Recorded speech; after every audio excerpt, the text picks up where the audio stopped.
But we're gonna delve into some of these books. Now, as you guys know already, when it comes to books, I don't really get my knowledge from books, but I do read a lot of books and I study. But 90% of whatever I know come to me directly from source. Directly in. Divine transmission. So I'm gonna go through a few of my older books from the 1920s and 1930s because listen, these are the time when the real healers was around, when people were actually authentically working out of the love that they had to help people. These are what I call empath. Okay?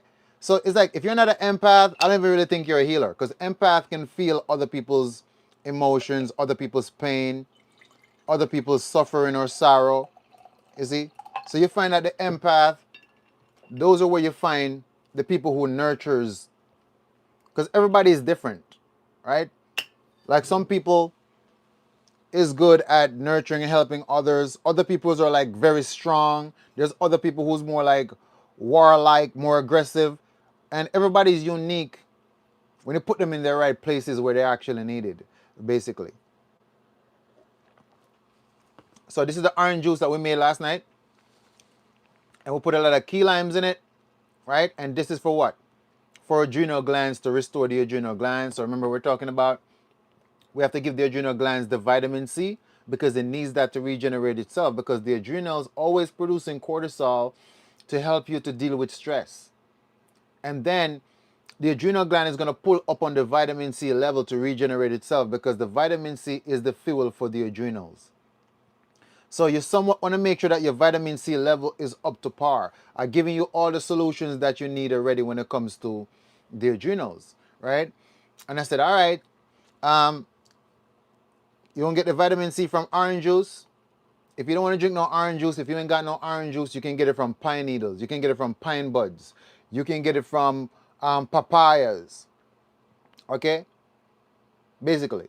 Okay? And I know that tomatoes have small traces of vitamin C too, so you can get a little bit of it from tomatoes as well. But that pine needle, that pine bud is going to be all you truly really need, or just get you the orange juice. Okay? So notice I'm not drinking off the whole entire thing. I'm having a little bit. And tomorrow, have a little bit until it's done, and then I have a whole thing of oranges which I'm going to juice again as soon as this is actually done, right? That's how you treat your body. So now I'm nurturing my adrenals. Okay. um Yesterday I made the kidney wood. Remember the kidney wood? I might even make some more tea of the kidney wood so I can show you guys what it looks like. And the kidney wood was cleaning up my kidneys so well. Okay? It was cleaning up my kidneys so well because when I went to pee, I could see how, like, how it looks, bubbly and all of that. I'm like, okay, it's doing a good job. So I already cleansed my kidneys.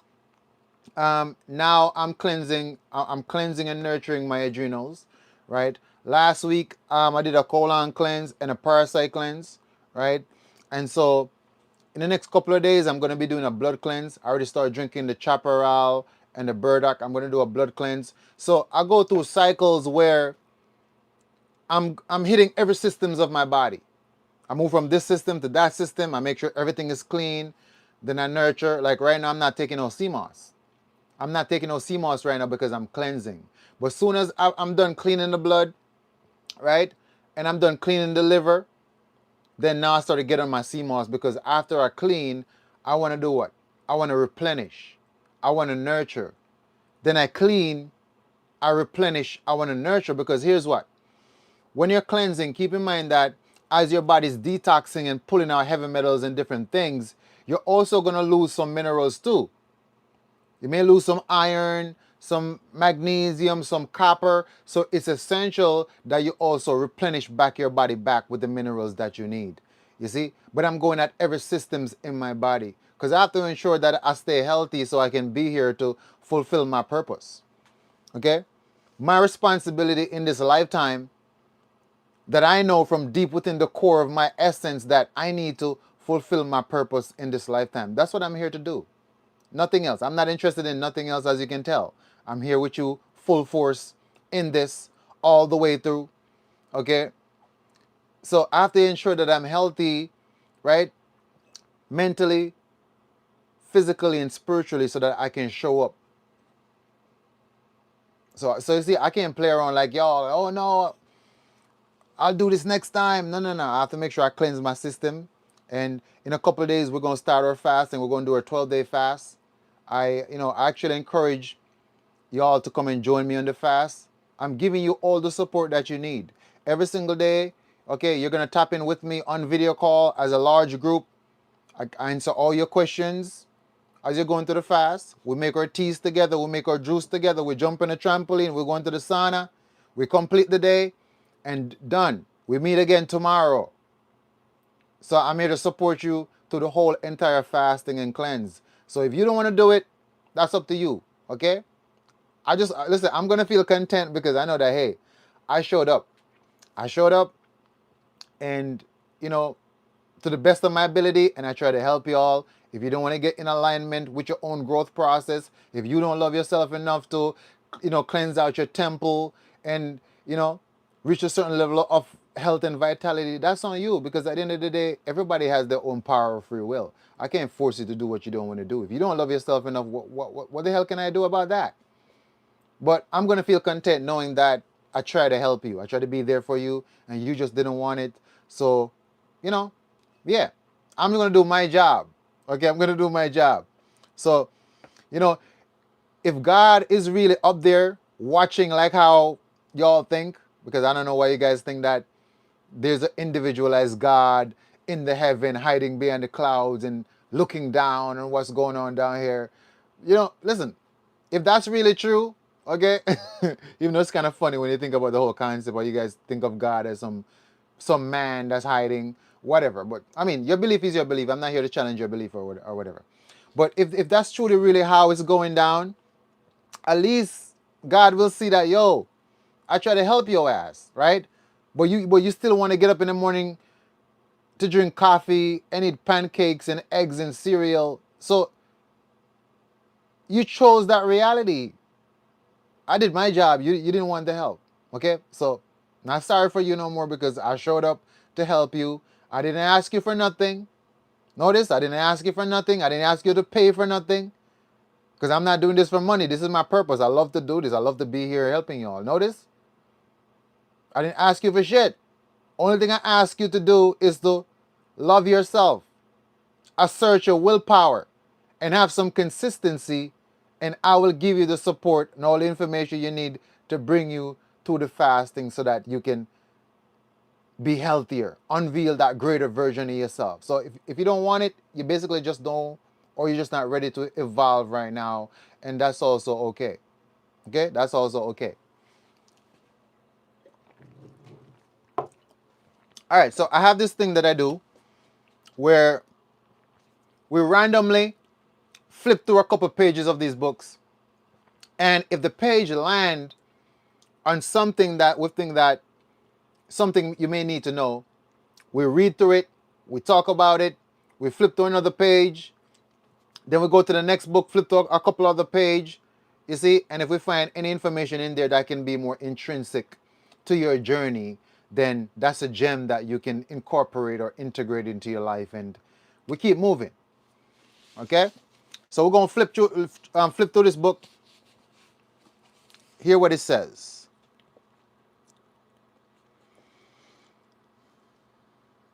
All right, I don't feel like that page is in alignment with nothing we're talking about, so let's flip to another page.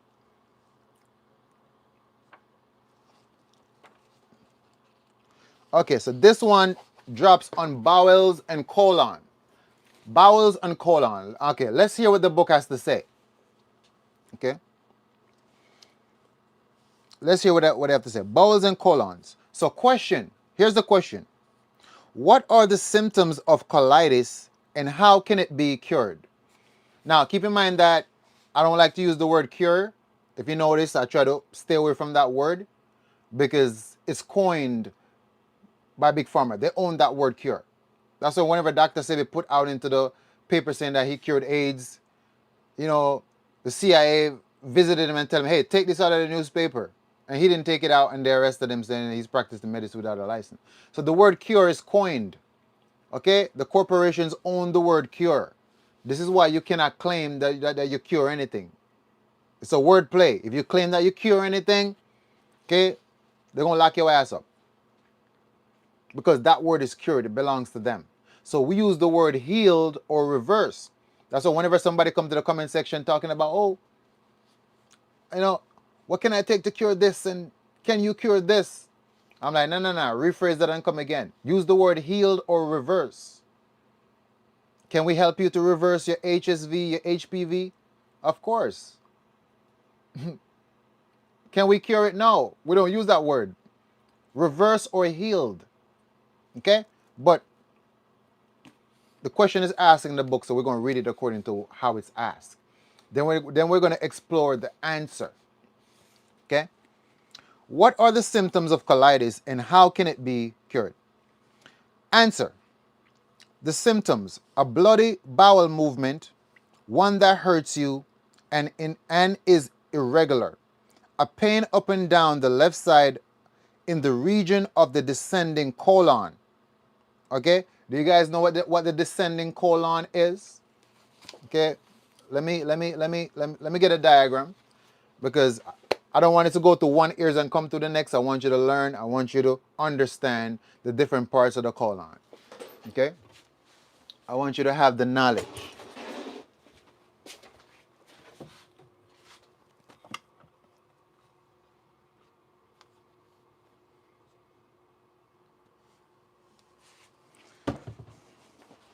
In fact, this diagram is not even okay. Maybe the bigger diagram will do a better job than the smaller diagram, because you can see it. All right. So here we have. Okay. Here we have your whole entire digestive tract. Okay. Now notice that the small intestines. So right here is called the transverse colon. Okay. Or you can consider it to be like a transfer, like a transfer from one angle of the colon over to the next, right? So let me take out the transverse colon. Boom. Let me take out the transverse colon. Somebody said they may have colitis. It's okay. I'm going to give you a solution. Don't worry. I got you. So I'm going to take out the transverse colon. So what you will notice here is that obviously when you chew up your food and it comes down, it comes here and it hits the stomach where it collides with the hydrochloric acid, right? And then what you're going to have is the liver, which stores, which creates the bile, and the gallbladder stores the bile. Okay, whenever a person have like a gallbladder stone, the bile have become hardened in the gallbladder, and now you end up with a gallbladder stone, right? So anyway, the bile is then secreted into the stomach to assist the digestive process and help break the food down. Once the food is broken down by the hydrochloric acid and the bile from the liver, the food enters through this section here we call the duodenum. Okay? It's called the duodenum. This is the entrance into the small intestines. All right? Right here, we have a little flap. We have a small little flap here. We call a cardiac sphincter. All right? So right here, we have a little flap. And that's why whenever somebody have like acid reflux and it's coming up their chest, basically the cardiac sphincter is like open. And so all the acid and the heat start to climb back up when the person start feeling like heartburn and chest burn, like the acid coming up because the cardiac sphincter is not closed. Okay? Just want to touch on that real quick since we're on the subject. Anyway, as the food is finished being broken down, it's crazy. Did you know that the size of your stomach is also the size of your hand when you go like this? Yes. The size of your stomach is the size of your hand. Now, for a lot of y'all, obviously your stomach is way bigger than that because you've been stuffing a whole bunch of Burger Kings and McDonald's in your gut every day. So you stretch out your gut. A lot of y'all, you've stretched out the entirety of your gut. Y'all be wilding. Okay, y'all be wilding out here. Whenever you eat to the point where your stomach hurts you and it's out like this, you're stretching out your gut. But generally, the size of your stomach should be the size of your fist when you go like this. Okay? So anyway, as you will see, as the food is done being broken down in here, it now enters through this little section we call the duodenum. And it enters into the small intestines, right? Small intestines, okay? Because, sometimes we have to get into the foundational workings of things before you can understand. I don't like to just give you an answer to something. I want you to understand why and how. That's how you learn. Cool? So, the food enters into the small intestines. Why? What is the purpose of the small intestines? I'm looking at the comment section. What is the purpose of the small intestines?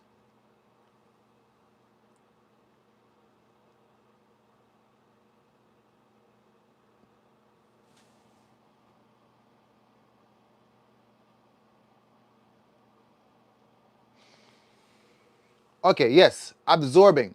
Okay, so the small intestine is supposed to absorb. Somebody say water. No. So your large intestine absorb water. Okay, we're gonna get to that too. We're gonna get to that too. Don't worry, I got you. Okay, so the small intestines absorb the nutrients from the food, and that nutrients goes directly over into the bloodstream, right? Yes. Then whatever is not absorbed goes where? It goes to what? Where does it go? What happened to the food or whatever is not absorbed? Okay, so I see people asking different questions, but mind you, if I'm trying to break down the system here, it's like for me to answer an unrelated question on another topic will kind of like throw me off. I gotta kind of focus. Remember, English is not my. I don't speak like this normally. It takes a lot of effort for me to try to speak proper English and break this down to you. Okay, so I can't multitask and jump to that and come back to this. I have to focus and think about what I'm saying so we can go through the system. So hold off on the other questions about the other things. If you ask me a question related to the digestive tract while I'm on the digestive tract, then that'll work out better. Okay? So anyway, okay, so what happened to the undigested materials that's not absorbed by the small intestines? Okay, someone said it passes out to the large intestines. Yes, to the large intestine. V, don't worry. I'm gonna get to you, V. I'm gonna get to you. As soon as I'm done, I'm gonna get to you. Right?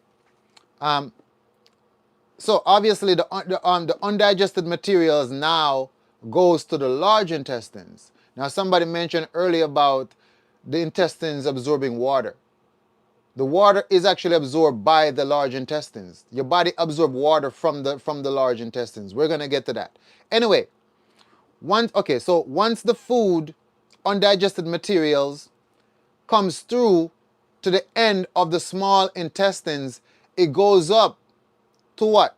The ascending colon. Okay? So this over here is the ascending colon. Notice the appendix. The appendix is right here. And what is the purpose of the appendix? What is the purpose of the appendix? Let's go.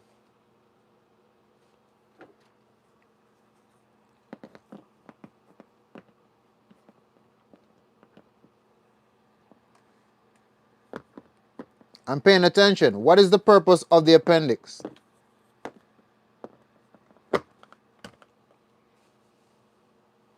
Filter? Cleanse? Nope.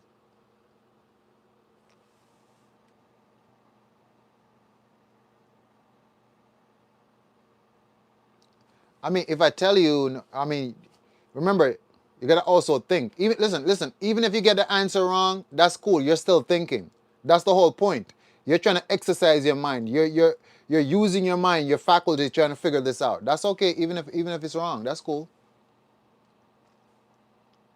Passing down, no. For insulin, no. Your pancreas produces insulin, not your appendix.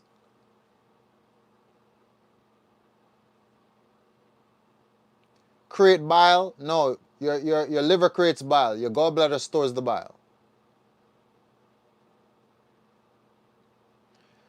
Somebody said give the doctor in the UK a job to remove it. Damn. Yeah, it's so crazy how They be taking out people's gallbladder. They be taking out people's appendix. They be taking out people's thyroid gland.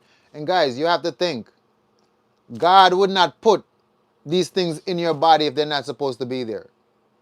Have you thought about that? God would not put these in the body if they're not supposed to be there. So why would you let them take out your appendix? You need to fix the issue. Same thing with your gallbladder. Fix the issue, not remove it. And that's why most people, after you don't remove it, you're still sick because what? The condition that caused the problem was never rectified. Again, yes, gut bacteria. Good. Wow, okay. Somebody get it. So the appendix actually stores and introduces healthy gut bacteria back to your gut. Okay, that's what the appendix does. All right? Healthy gut bacteria. Now keep in mind that the healthy gut bacteria kind of stays on the villi. We're going to get into that, which helps you to break food down as well and absorb food. So healthy gut bacteria or gut microbe or gut microbiome, the appendix basically kind of culture those or reintroduce them back. Okay, for instance, whenever you take antibiotics, you destroy your healthy gut bacteria because it cannot distinguish between good and bad bacteria. Okay, so it destroys everything. It's your appendix that comes back to reintroduce back the good guys in that sense, right? Repopulating the microbiome. Very good, very good. Oh, some of y'all are knowledgeable up in here. He asked AI. Oh damn, y'all are here. Oh damn, you know what? You guys in this chat GPT is getting out of hand. Let me find out y'all over there asking AI. No, I want you to use your brain. Okay? I want you to use your brain. Make your brain work. That's why God given it to you, for it to work. All right? So now that we understand that, since we're getting past the appendix, so once the undigested material comes down and it basically reaches the end of the small intestine, right? Now it's going up through the ascending colon. So now we enter into the large intestines. Okay? Now, how many segments do we have in the large intestines? How many segments?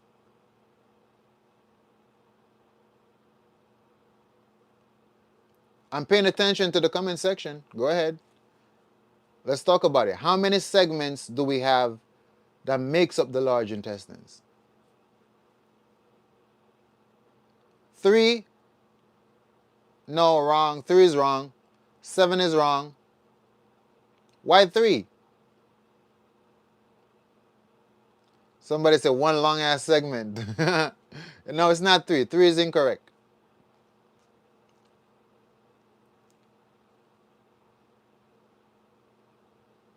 Why everybody saying 3? It's not 3. Somebody say 20. Okay. Now you're trolling. Okay, them numbers. Now y'all are trolling. Okay. No, not 7 either. No.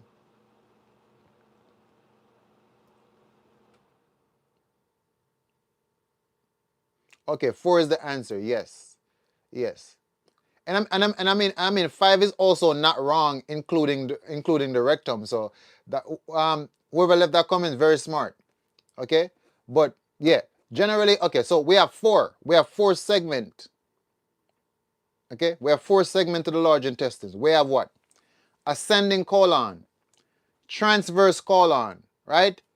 Descending colon, and right here is called the sigmoid. Okay, right here is called the sigmoid colon. So that's 4. Okay? And somebody says if you include the rectum, that would be 5, but the rectum is not really included, right? It's just ascending, transverse or transcending, right? Descending, sigmoid colon, and that's it. Okay? So what they're talking about here as the descending colon, this is the descending colon. This is the ascending colon because as you see, the small intestine ends right here, right? And then it goes up. So it ascends. Because ascend means when you're going up, right? Like ascension. Ascension, you're going up. When you reach up, now it's what we call is transverse or transcending colon because it's transferring. Okay? Transverse, transcending colon, it's transverse, transferring over. And notice that now it goes down. So it descends. When something ascends, it goes up. When something descends, it goes down. Now you understand why it's called the descending colon? And then here's called the sigmoid colon right in this little turn. Before, now you have the rectum. Okay?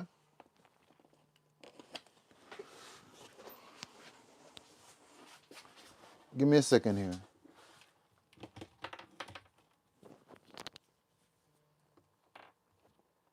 Greetings. Uh-huh. Yeah, man, me dep on live though, mommy. Me call back me done here. All right.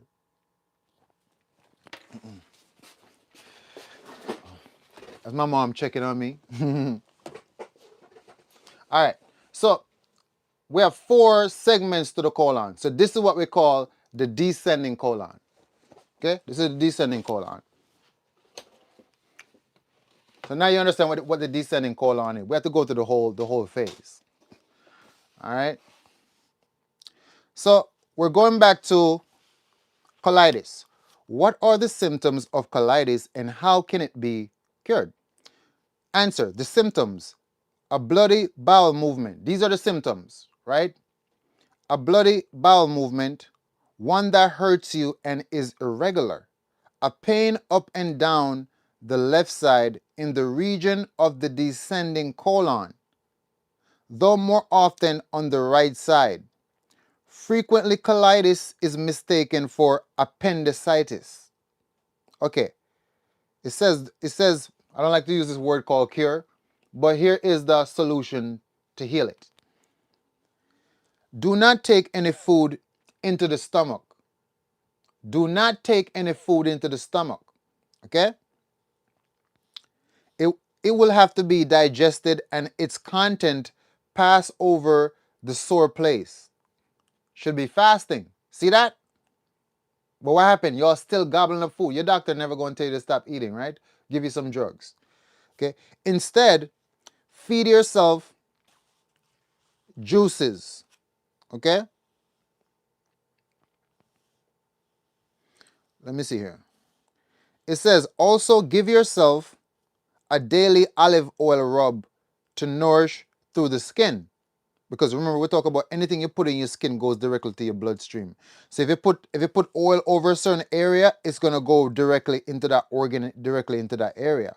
Especially if you use castor oil that can penetrate deeply beneath the skin layers and bring something inwards, right? So it says daily olive oil rub to nourish through the skin, okay? And 2 doses of any lemon juice. If you have much pain, put on some hot application for half an hour. This will bring the superabundance of blood into that area, carrying life and materials for repair. Colitis 2 is generally associated with fever and fermentation. Okay? As to the lemon juice, commence with very little, say a teaspoonful, and gradually increase the amount until you are able to take as much as a glassful. Okay? That will relieve the inflammation. The process will be aided by the juice that comes from the pancreas and the gallbladder. These fluids go on through, and when they find any pus or mucus, they neutralizes it. Lemon is an enemy to pus and mucus. Interesting, right? Do not be afraid to take plenty of lemon and take it clear. Do this every day. Continue for about 10 days. Okay? Or 2 weeks if severe. If mild, your trouble will probably be gone in 3 to 4 days. The colon will have a chance to heal itself, and when it is healed, you will get hungry. Then you may eat. Start first with a leaf of lettuce to see if the colon is all right. Now, for the enemas, soak a pound of what? Okay, they're talking about enemas. We don't got to get into the enemas.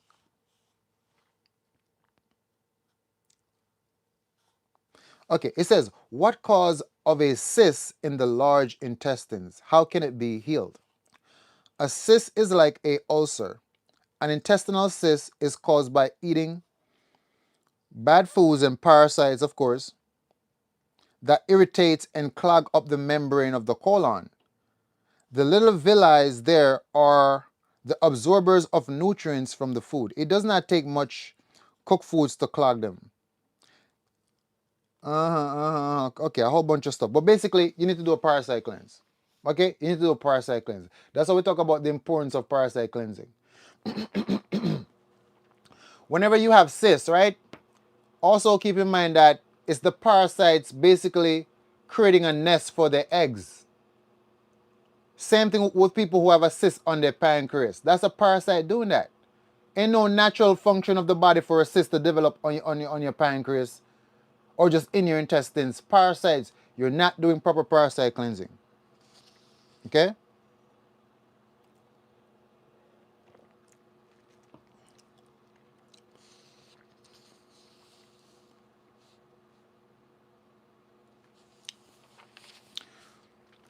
All right, so let's scroll to another random page of the book and see. Then I'm gonna start. I'm gonna start cooking. Okay, I'm gonna go fry my fritters again because I want to eat that. Okay, let me see. Let me see what else we can find in here. That's good.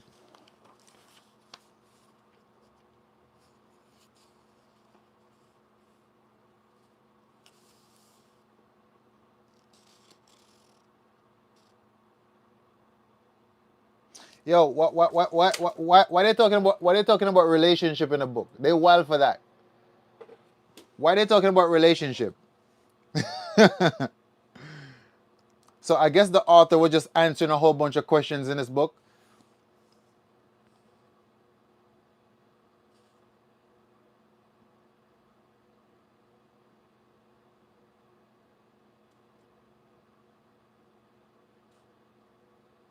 Oh damn! Hear this.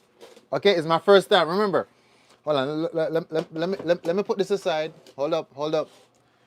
This is some interesting stuff. I like a little bit of drama sometimes. Slight.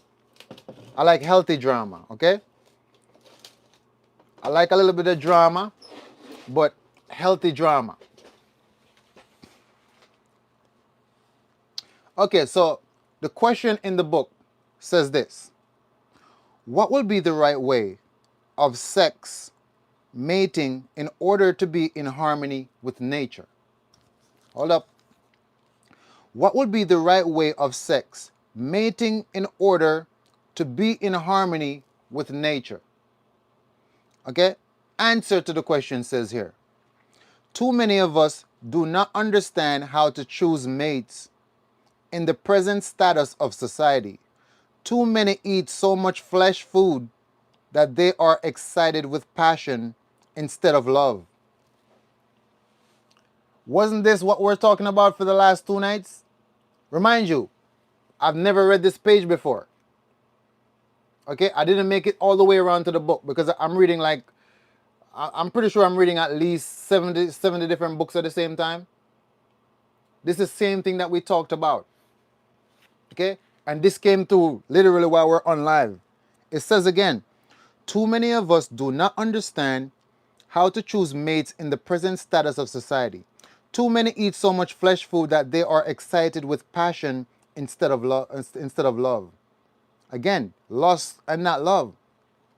That is why there's so much bloodshed, hate, and inharmony in family life. There is no bearing and forbearing between parties to the union. We must always remember that we are not perfect in the present state and also that we are going to attain to a higher degree of perfection. If you have a mate who is willing to live in the same environment as you, you have a wonderful jewel. Damn, bars. Bars.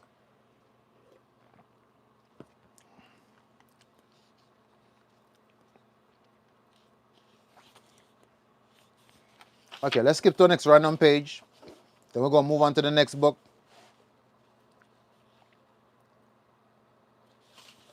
Okay, look, eggs. Okay, I'm gonna tell you what they say about eggs. Let's talk about eggs. Now, first of all, I know a lot of y'all right now, you don't want to hear nothing about your eggs, right? Because you're gonna wake up tomorrow morning and you want eggs and bread, eggs and waffles. The last thing you need right now is somebody talking shit about your eggs, right? I know. But guess what? You're within the healing space, and this is a place of authenticity and truth. And we don't give a shit about how you feel. The truth is the truth. It doesn't really matter who says it. So you're going to face the truth over here. Sorry. Okay?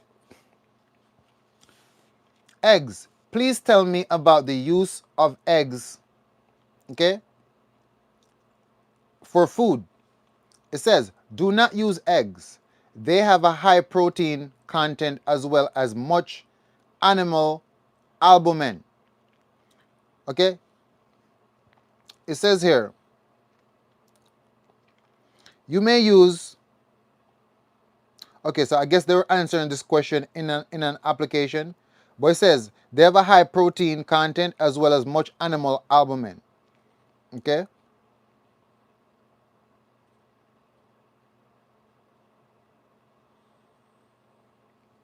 They're talking about the application of some different things. That's not important right now, so we'll move on to the next one.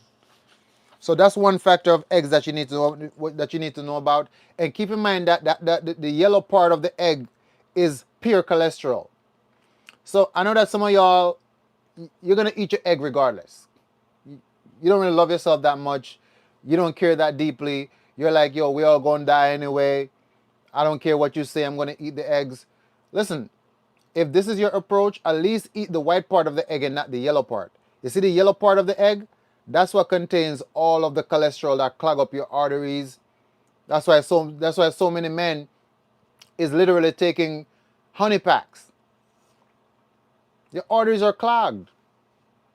That's why you're gonna be taking pills to have sex. Your arteries are clogged, right? You in the gym every day, right? Drinking whey protein, taking steroids, taking Synthol, eating a whole bunch of eggs in the morning because you're trying to be muscular and put on gains. And that kind of makes no sense because imagine you're in the gym and you're working out and you're trying to get the baddies, right? So let's just say hypothetically, you do get the baddies. You can't perform. You're useless. You're worthless, literally. What's the point of you know, having a baddie and you can't do nothing with that? You can't do nothing with that. It defeats the whole purpose. Eggs is killing you.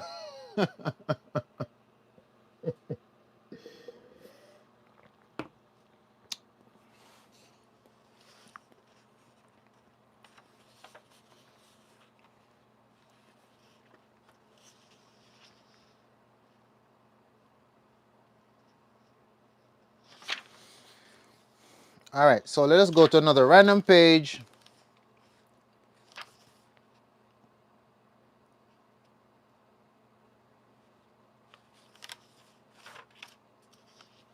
We're talking about malaria. Malaria.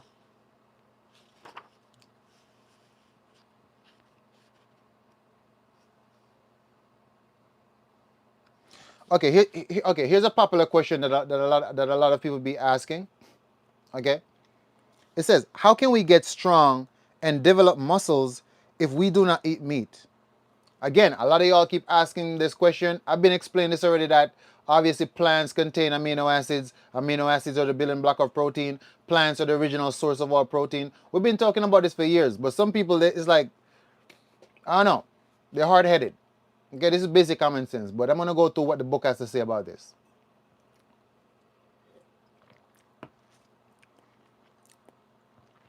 How can we get strong and develop muscles if we do not eat meat? I get a lot of times people asking me, be like, yo, I'm in the gym. I'm doing MMA. How am I going to get muscles on this diet? So here's the question again. How can we get strong and develop muscles if we do not eat meat? Answer. Grass furnishes all the elements for tissue building of horse, cows, and sheep. The sheep gets its food at first hand from nature, but the human being that eats the flesh of the sheep gets it at second hand, plus the uric acid and waste. These uric acid wastes help cause rheumatoid arthritis. Furthermore, the flesh is not eaten as it comes from the animal, but with copious addition of crystal salt. That the table salt that harden your arteries? Yes. Ketchup, sauces, and other condiments. How many people would eat meat if they had to catch the animal, kill it, eat it warm, uncooked, and without seasoning of any kind? How many? How many of y'all could actually just grab an animal right now with your teeth, rip through its flesh, drink the blood, eat it right there and then? Could you do that? You can't, because you're not a carnivore. Okay? You're programmed to believe that. Yet, that is the precisely what every meat-eating animal does, with the exception of the vulture and other scavenger birds. If you should ever crave meat, just imagine you see a cattle jammed into a boxcars arrive at the end of a long, thirsty rail journey. The smell of the stockyard comes to their nostril. The smell of blood tells them of their coming fate. They are maddened by fear. This poisons their blood and adds an extra amount of uric acid to it and the meat which are later eaten. Basically, it's kind of like what we talked about, saying that like a farm-raised animal, when it's hearing other animals being killed and it smells the blood of another animal being killed, right? You have to keep in mind that basically its adrenal glands is going to go into fight-flight mode. The animal going to go through trauma, fear, shock, right? And all those chemicals obviously is released in the animal's body, especially before they kill it. And that become a more distortive kind of a energy which you consume when you eat the meat, because you're eating the animal nervous system. So yes, when you eat the meat, you can take on the animal fear, the shock, the fright, the depression, because everything is energy. Ain't no way the animal went through all of that lower types of a emotion through its nervous system, and then you ate the blood, the flesh, and the nervous system, and you didn't take on that energy. Some of y'all just don't want to admit it. You don't want to confront the reality with certain aspect, because what? It shatters everything that you believe in. It shatters what makes you comfortable. So you try to find any excuse to keep living in the unhealthy patterns that you've been living your life in, because that's all you know.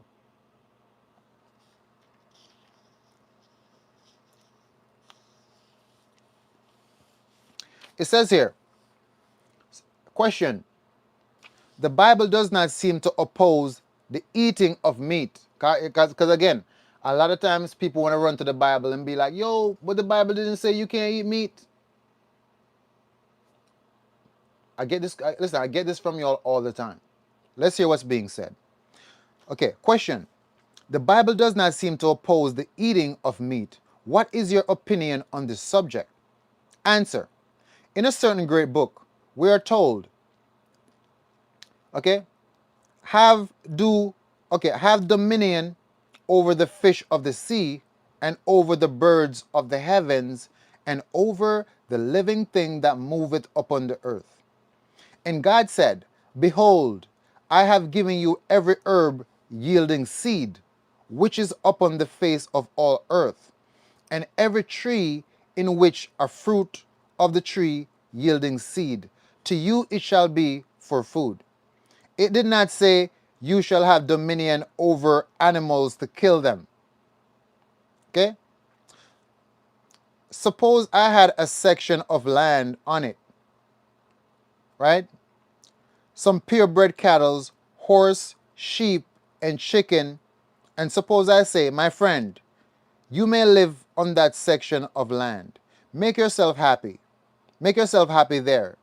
And you may take charge of all the animals. Does that mean you may kill them? No, because everyone that you kill will lower the value of my place. You will be stealing from me, unjustly destroying life. In the same way, you are stealing from God every time you shoot down a deer, elk, moose, or grizzly bear. You're taking something that does not belong to you, the life of an animal. Okay? And that's a fact. What give you the right to kill animals? It's like all life is sacred. Okay? All life is sacred. Now, obviously, you know, you already know how I am already. All life is sacred except mosquitoes. Okay? Except mosquitoes, parasites, roaches, and rats. Okay? Okay? I don't fuck with those. But everything else, all life is sacred. And it's so crazy because sometimes I go on YouTube and I see people have a whole YouTube channel of them hunting bears and killing bears, killing monkeys, shooting monkeys for fun, for sport. That shit is so weird to me. I don't understand how people find that to be entertaining. These folks go straight into nature and just killing animals for fun, talking about invasive species or they gotta control the population. Y'all, listen, y'all know the people who be doing this stuff too. Okay?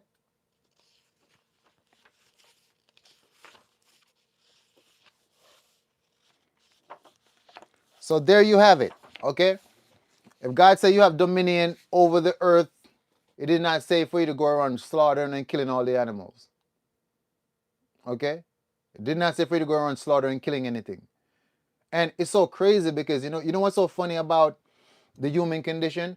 I see how you guys, talk about Chinese people. Oh, China, they eat cats in China. Like y'all on the internet making fun, talking about, oh, they eating cats and dogs and blah, blah, blah.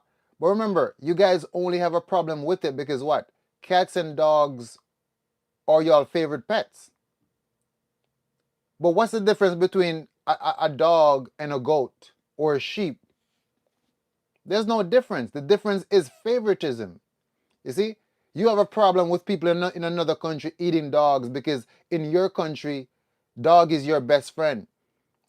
You see, you have a dog in your house right now, snuggled up. Dog in your front seat of your car driving all around. Y'all kissing dogs in the mouth. You see? So you see how it becomes a problem? But because in China, they're eating a dog now, you're trying to demonize them for eating a dog.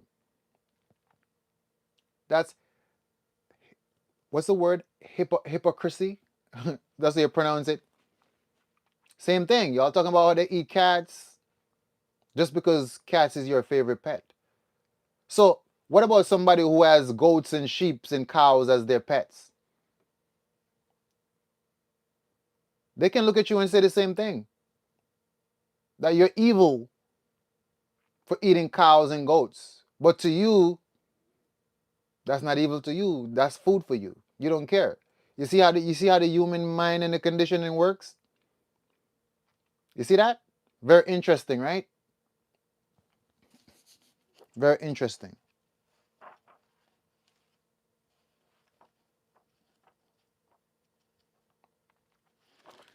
All right, so I feel like that's enough out of this one book.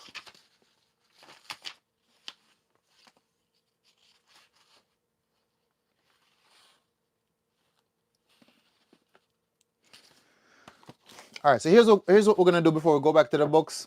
Um, I'm gonna take some of my capsules. You can learn the process as we go through the process. I'm gonna take a few oregano oil capsules. As I said, I am cleansing right now. So and I didn't take my capsules earlier, and I'm just now remembering. So here's what I got. Damn, I have the last of my oregano oil left. Right. I have black seed oil. I have black seed oil here too. I have olive oil. Okay, I got olive oil here, which I use as a carrier oil. Perfect. I have some other stuff that y'all are not ready for. Other stuff y'all are not ready for. Okay. All right. Bumbuckler. I'm gonna drop the capsule then. So now I'm gonna get me some empty capsules. We're gonna get some empty capsules and we're gonna put together our own ratio. Now, obviously, as I said before, you can go on the internet and you can somewhat just buy some oregano oil. But me personally, I like to make my own ratio because I know the amount that I'm putting in it. Okay? I know the amount that I'm putting in it. So I have empty vegetarian capsules. Okay? And I'm experimenting with a different mixture. But generally, get the empty vegetarian capsules and then you can add in your own amount of oil that you want. Now keep in mind that generally oregano oil is so strong by itself to the point where you have to dilute it. Do I have another container? You have to dilute it, okay? So oregano oil.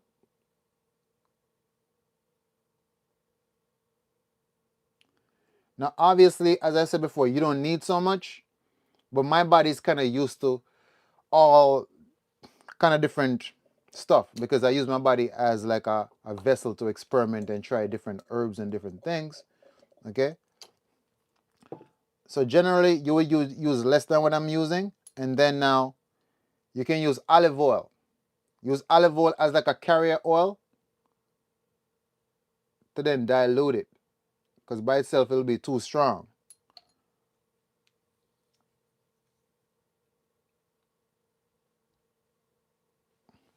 And then you squeeze it down, lock.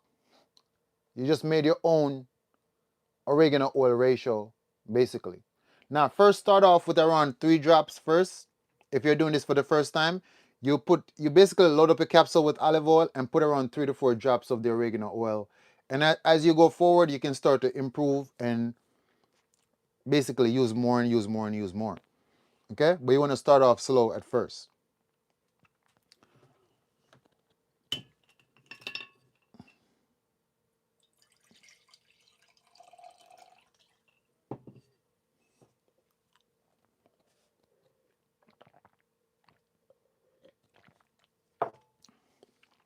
So I'm actually gonna do 2.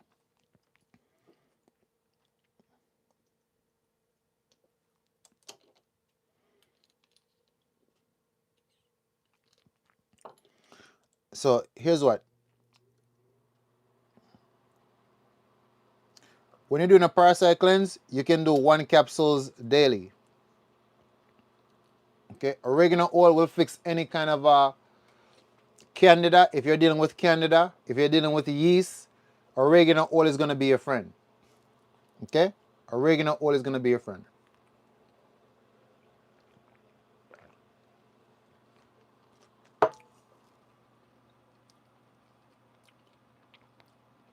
Oh, good. I take oregano oil with ginger juice. I blend that shit, knock any fever or any cold out real quick. Absolutely, absolutely. Listen. Oregano oil is like God gift to man. Okay, it's one of the most powerful herb out there. Number one, I would say oregano oil is definitely in my top 5. It's in my top 5. Okay, I also have the oregano herb itself too. Can make tea from the herb itself as well. I might even add it to the website if y'all want it. I don't know. If y'all want it, let me know. I'll add it to the website. So now I have worm seed. Okay, now worm seed, you can't get this in America. This come from India.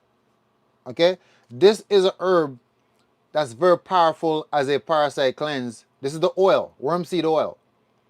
But apparently some years back, like in 1970s or 1980s, somebody must have gave it to like a infant and gave the infant too much, whatever. I guess the infant was sick and somebody was trying to help the baby by giving him some worm seed for parasites, and the baby ended up passing away anyway. And then they kind of blamed it on the worm seed and saying that, oh, it's dangerous and blah blah blah blah. You know how they do. And yeah, that's something that people don't know about anymore because they ruled it out and nowhere produces it in America. But this is powerful stuff because this is what our grandparents gave us in Jamaica. This is the herb that our grandparents gave us in Jamaica as worm cleanse. You see?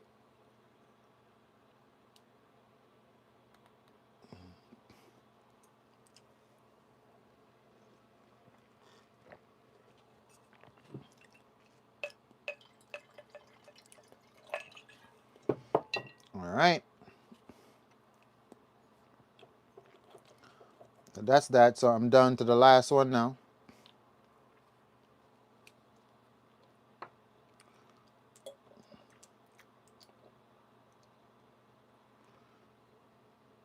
Down to the last one. Here's what. Here's what. Before I cook, I'm gonna take 2 calls on the line. How about that? We're gonna take a few calls on the line.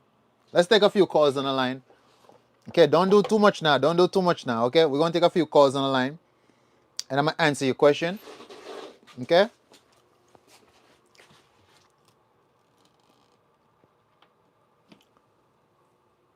Oh, you you wanna know what's crazy? I actually had a consultation, and I totally forgot that I had a consultation on the board. I was so focused on coming live because I scheduled that I was coming live, and I totally forgot I had a consultation. I'm gonna have to call him tomorrow though. Okay, they do say tomorrow at any time. Okay, perfect. Perfect. All right, so we're gonna take a few calls over the line, and you can ask me a question. Now, here's what: when you call in, only one question. Okay, only one question, and I'm gonna see if I can give you some insight.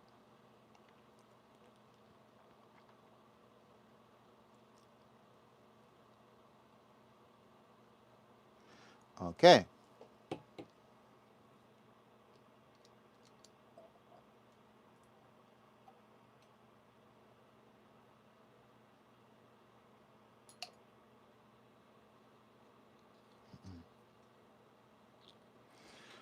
Okay, so this should be the Bluetooth. Okay, now that's the chat. The Bluetooth up. Okay, go ahead. Go ahead and call. Let me see here.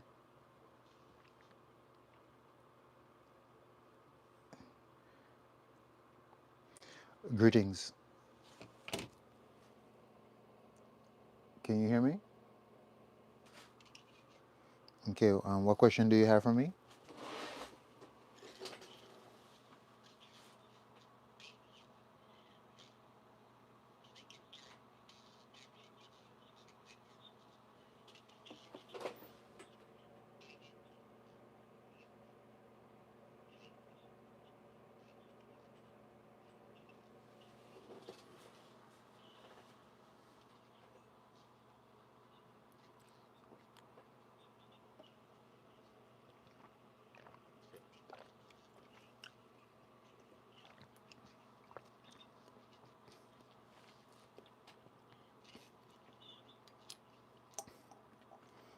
All right. So,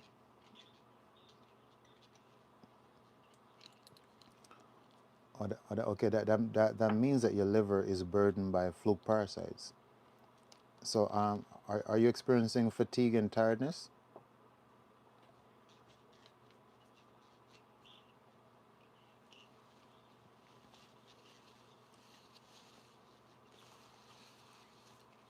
All right.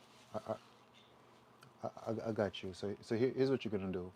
Um, I want you to go to Dr. Hulda Clark website, and I want you to get one of her zappers. Okay. So the zap. Hmm. Okay. Yeah. So go to the Dr. Hulda Clark website, and I want you to get one of her zappers. The zapper is technically works just like how the Royal Rife frequency machine works. Okay. It's gonna zap those parasites, especially liver flukes. Now, secondly, I want you to be consuming celery juice with cayenne pepper frequently with cilantro. The celery is gonna kill liver flukes. It's very good at killing liver flukes as well, and it kill the eggs as well. Okay.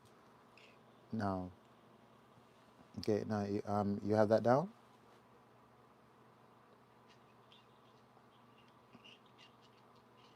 Okay, take your time.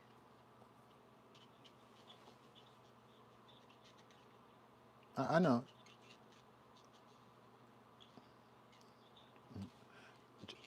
Trust me, I know. I got you.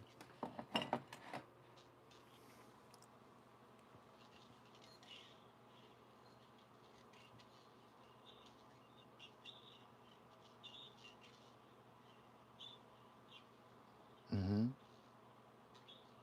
Mm-hmm. And organic ginger.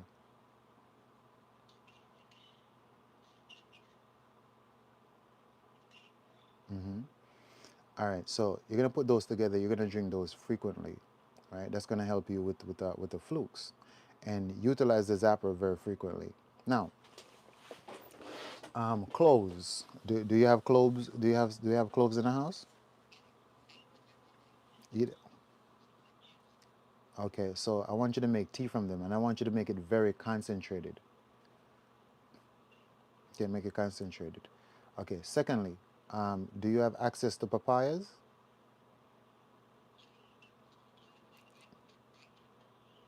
Mm-hmm. Okay, good. I want you to consume 1 or 2 tablespoons of the seeds daily.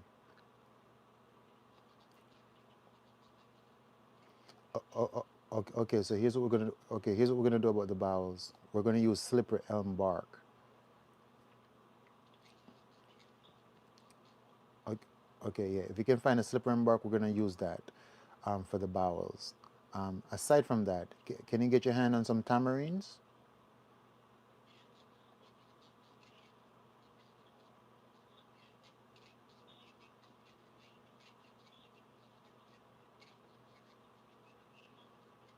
Mm-hmm. Uh, okay. Now, if you can get the tamarind, perfect. Okay. If not, I want you to get on some yellow dragon fruits. Can you find some yellow dragon fruits?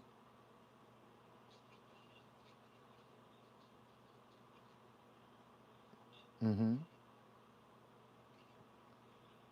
All right. And next, I want you to get your hands on some prune juice.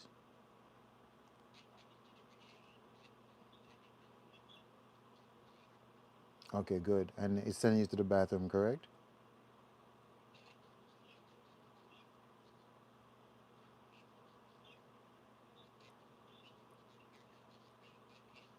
Mm-hmm.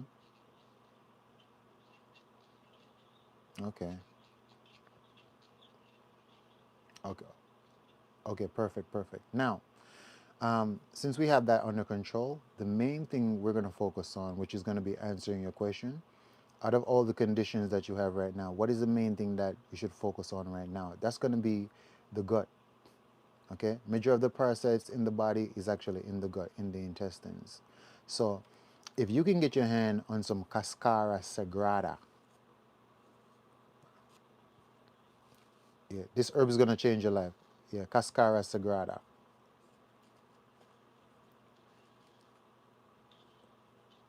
Yeah, yeah. So the Cascara sagrada is going to cleanse out your colon. It kills parasites as well. It's very bitter, very very bitter.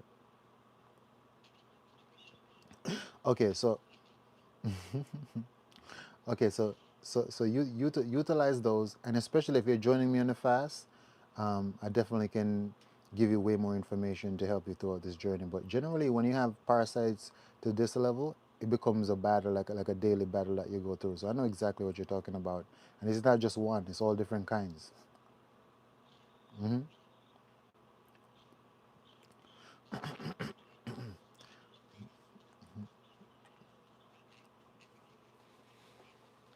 Hmm.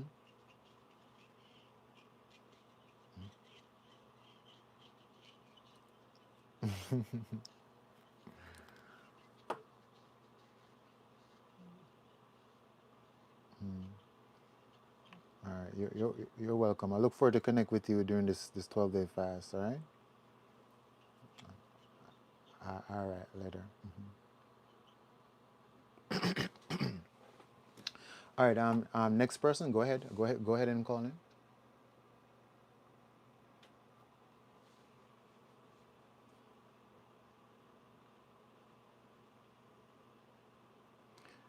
You've been here for 3 years.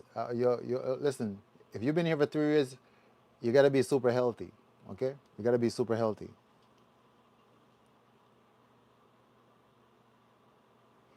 Greetings.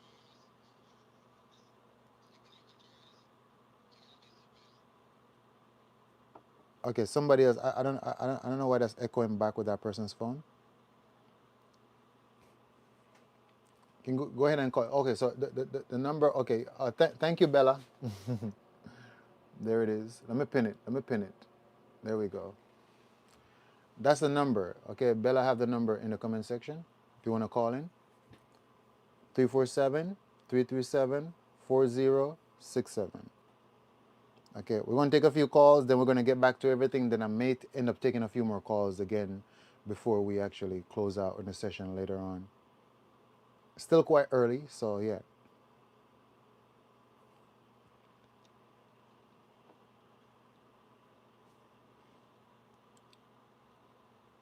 Okay, hold on. Give me a minute here. Let me see how to put hold and accept. How do we hold? I guess we can put somebody on hold. Greetings. Greetings.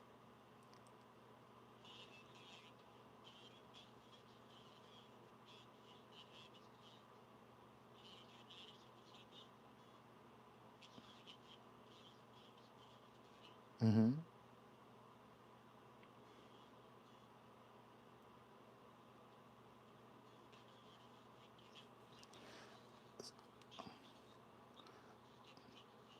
Okay, so generally, we don't really worry too much about the name because you see the name for diseases doesn't really matter. It's about what part of the body or what systems of the body is compromised. And for example, a person may say diabetes, but that's just the pancreas that's compromised. You see, a person may say I have arthritis, but that's the bone marrow. A person may say they have bronchitis, but that's the bronchial tube. So the names doesn't really matter. Okay, now if you're having boils and bumps all over the skin, this tells me that your lymphatic system is stagnated. When last have you cleansed your lymphatic system? Yeah, your lymphatic system is clogged. So what happened, because your lymphatic system is clogged, the body pushes everything through the skin. Remember, the skin is your third kidneys. The body literally pushes stuff through the skin whenever it's overwhelmed with certain toxemia or waste that the body's trying to get rid of. The skin is also your largest organ and your largest eliminative organs. That's one of the main reasons why we have to wash our sheets and wash our clothes, because your skin shed dead cells every single day.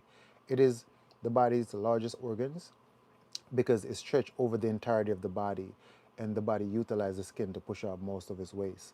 So if you're having bumps, and stuff like that, this means that your lymph is clogged. So here's what you're gonna do. I want you to get them some seeded grapes. Can you get seeded grapes? Okay, get you some seeded grapes, right? And you're gonna get on seeded grapes. You're gonna eat at least a pound of seeded grapes a day for like 2 weeks straight.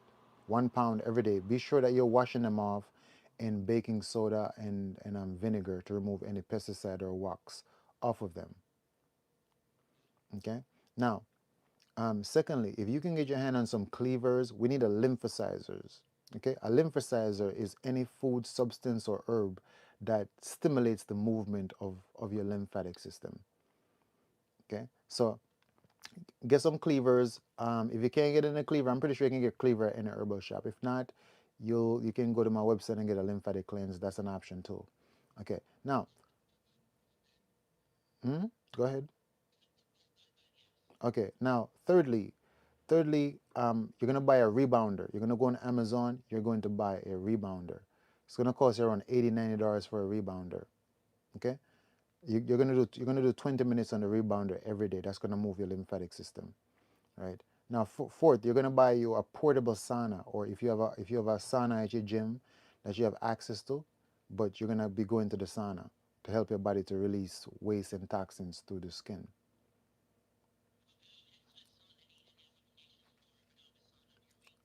So yeah, so what I recommend for my clients and even myself, I have a portable sauna that I bought off Amazon for $90. Works faithfully, beautifully. Yeah, so a portable sauna is better anyway because it's your own personal sauna. and you can use it at any time.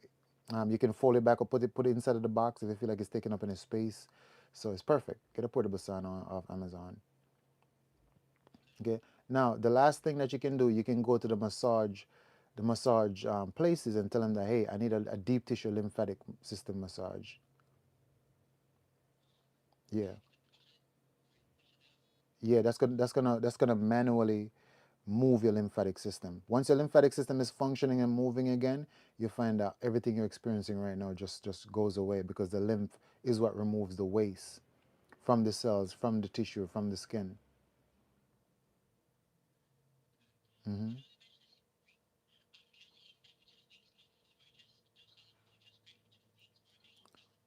No cooked foods. Yeah, no, absolutely, absolutely not. Stick to fruits and vegetables. Remember, you're trying to clean. Whenever we're cleaning something, we're using water, right? Like we wash our clothes, we use water. We wash a dish, we use water. So, if you're looking to clean out your body to remove whatever is causing this condition, we have to clean. We're going to need things that are high in water content. That's going to be fruits, vegetables. Nuts and stuff. Nuts have more like fats and oils. We're not looking to put on weight or build right now. We're looking to clean. Hmm. So, okay, okay, perfect. So apply everything, and definitely let me know. You can keep up with me, shoot me a text or something. Let me know how you going, and if you need any further assistance. All right. Mm. All right. You're welcome. Until next time.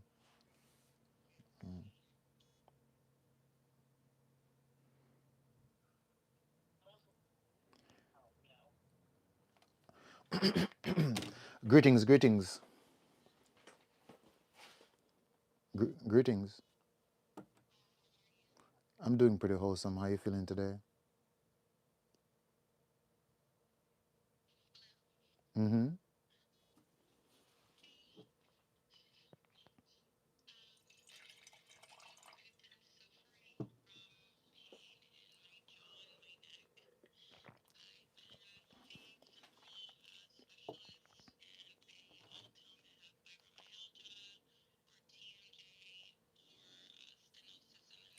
Mm-hmm.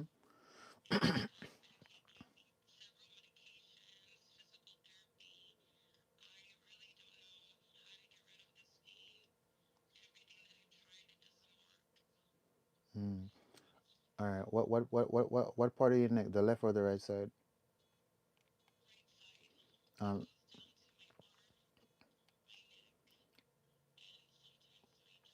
Oh, that sound like sciatica. Is it? Hmm. Is it like a numbing? Is like a numbing pain?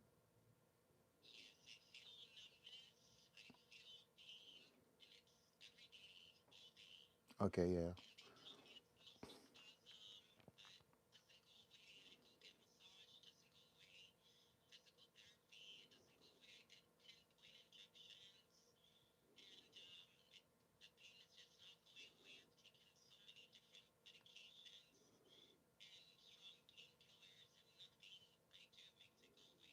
Hmm.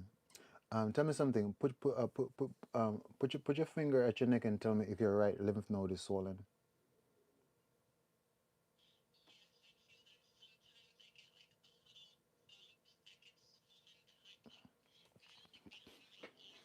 Mm-hmm. Okay, okay, lymph. Okay. All right. So here's what we're gonna do. We're gonna get that lymphatic system moving and flowing. Especially if it's on the right side and you feel that your lymph, if you put your finger over your lymph and you feel it swollen, it means your body is actually fighting an infection. All right. Now, here's what I want you to do. You're gonna schedule a lymphatic system massage. You said you're already doing physical therapy. Okay. Now, let them know you need a lymphatic system massage. Okay. We're gonna do a lymphatic system massage. Now, let me ask you. Have you ever done a detox or a cleanse before? Have you ever done a parasite cleanse before? Okay, all right. So here's what we're gonna do. We're gonna go through the process of elimination. Based on the fact that you've never done a cleanse before, most likely what you're experiencing is from the accumulation of toxic waste built up inside of your body, uric acid, carbonic acid. Also, never doing a parasite cleanse before either, and you eat meat, correct? All right. So we're gonna basically leave the meat out for now.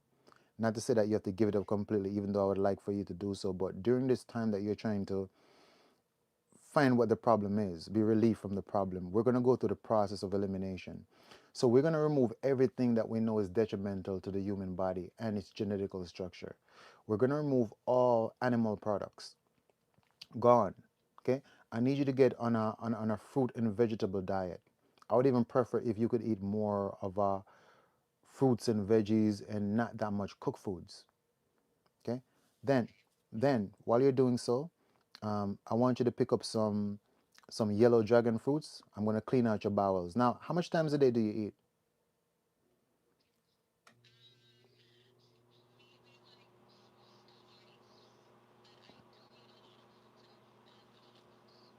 Okay. And how much bowel movements you get daily?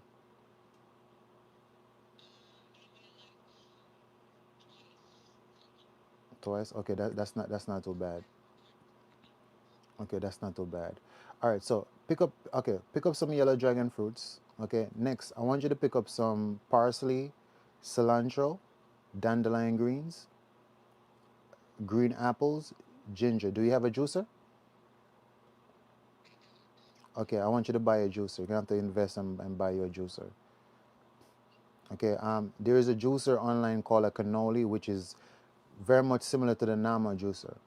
It's like about 180 bucks. Very good juicer as to what I've seen. Get you a juicer. Buy you a juicer tomorrow.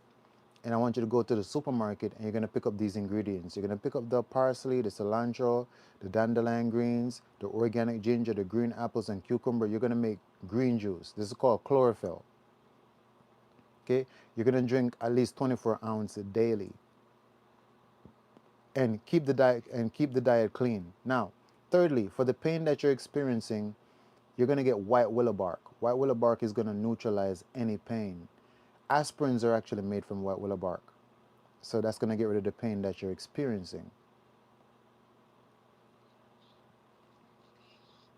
Okay? So go through with that and keep up with me. Let me know how it's going. But generally, to basically relieve all of your problem, we're gonna have to go through the process of elimination and cleanse every system of your body until we figure out what's causing it. Parasite cleanse is very, very important. So you can even start drinking some clove tea before you go to bed.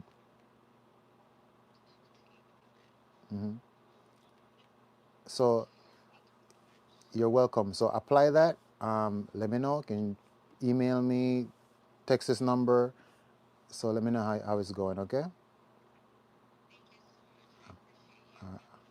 All right. You're welcome.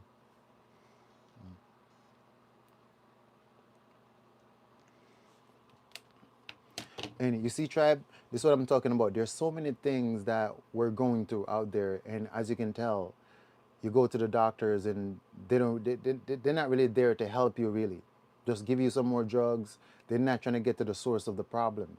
You must get to the source of the problem. What's causing it? Now, if you happen to be experiencing something and you're not entirely sure what's causing it, again, take the approach of the process of elimination. Take that approach. It's just say to yourself, well, I've not done a colon cleanse in a long time. Let me do a colon cleanse.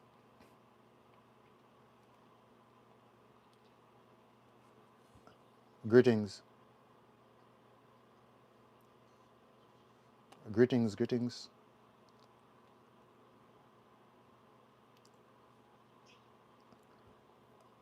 Greetings, can you hear me? Okay, hold on.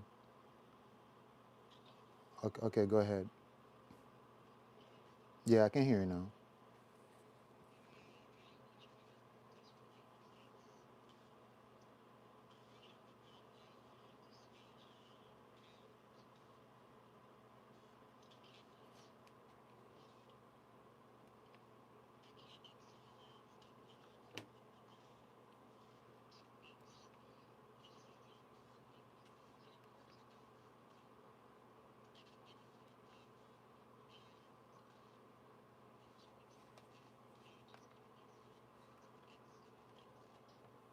Mm.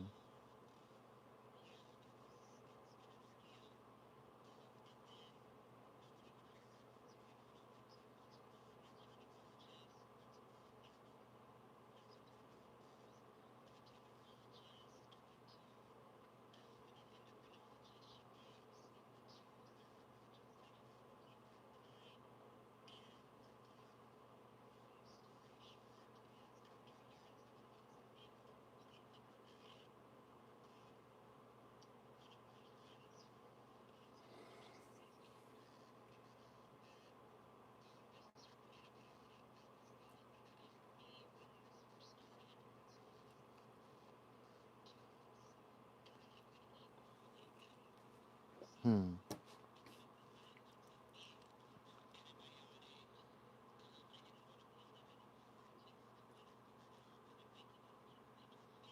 Mm-hmm.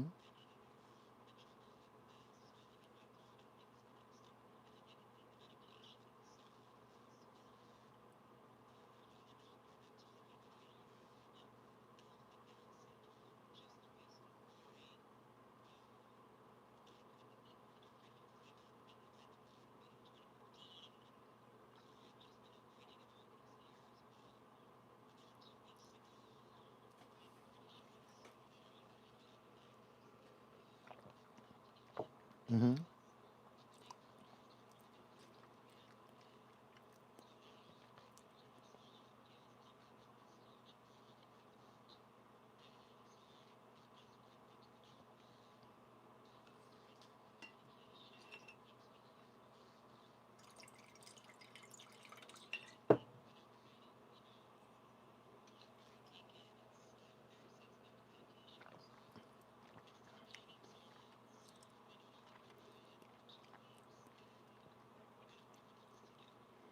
I see.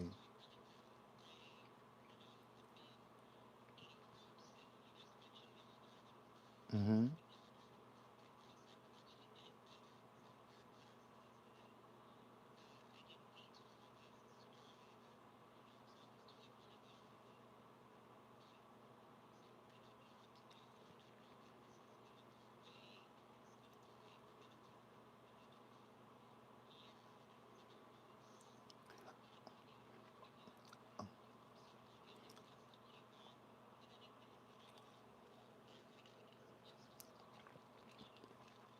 All right. So, okay, so we're going to take this approach. Now, you mentioned that when you're on antibiotics, it was actually helping you, right?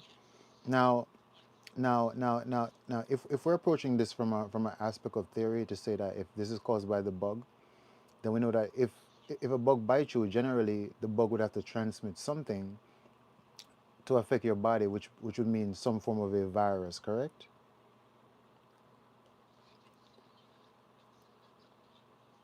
Mm-hmm. Like a ticks. Mm-hmm. Right. So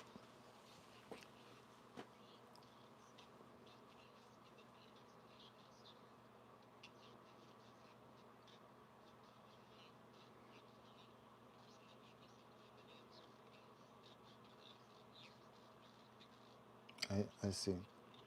All right. So here's what we're gonna do. Since you're actually gaining some benefit from the antibiotic, now what we're gonna do, we're gonna use oregano oil because we know that oregano oil is the most powerful natural antibiotic, which basically obliterates any bad bacteria, any kind of a virus in the body at all. So I want you to get your hands on some oregano oil. If you're watching the live, you'll see just now how I put together my own ratio. So I would like for you to go to Amazon and get you a bottle of pure oregano oil. I would recommend the brand that they call Amazing Herbs. That's a good brand of oregano oil.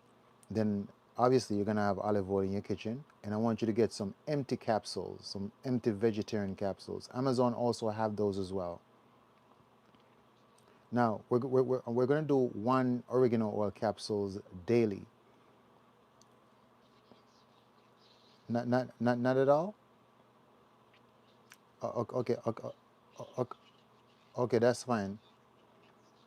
Okay, that's fine. So here's what we're gonna do then.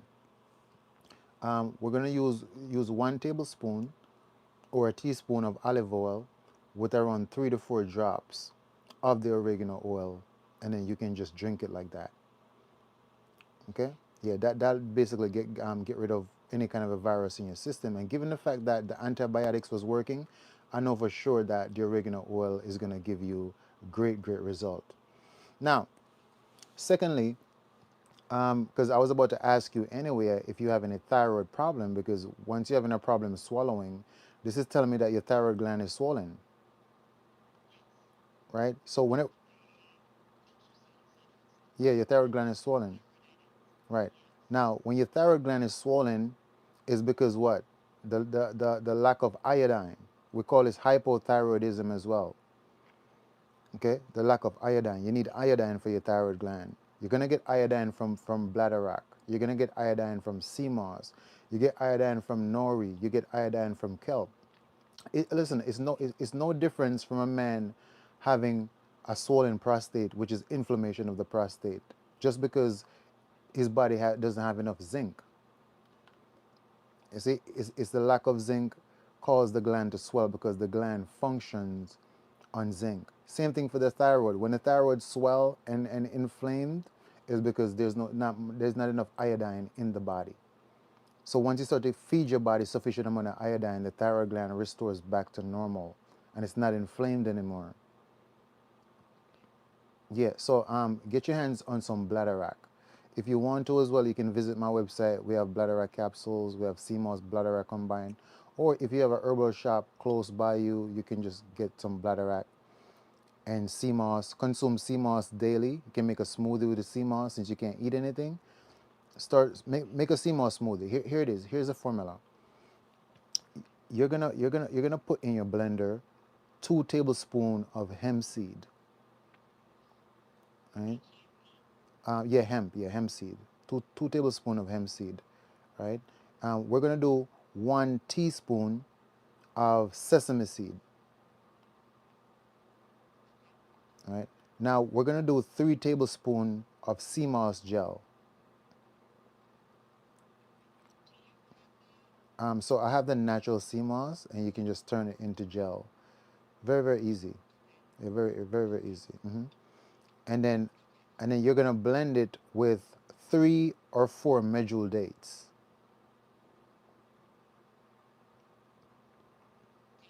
Yeah, dates. Dates is gonna be like a natural form of a sugar, because we don't use processed sugar of any kind. And spring water and blend it, and that's what you're gonna drink daily. It's actually very good. If you happen to wanna spice it up a little bit, you can put like a handful of walnuts in there as well. And that's what you're going to drink. Now, because the sea moss contains so much minerals, iron, calcium, potassium, phosphorus, zinc, copper, selenium, iodine, chromium, it's also going to provide your body with the proper amount of phytonutrients that will also start to improve your conditions. Okay? So now we have the iodine, which is feeding the thyroid gland, which is going to remove the inflammation of the thyroid, and so the gland can start to go back to its normal size, which will get rid of the swelling and you having issues swallowing your food. Okay? Now, the oregano oil, a tablespoon of oregano oil with the olive oil, is going to be killing any virus or bad bacteria. Whatever was transmitted from that bug is going to be gone. All right. And aside from that, I would like for you to get on the rebounder to move your lymphatic system, because we need to build back your immunity as well. Your lymphatic system is your immune system. So I want you to follow through with this approach, and keep me updated. Let me know. Also, additionally, if you want to, you can look into the cilantro, the parsley, the dandelion greens, and the apple, the natural green juice that you will also drink.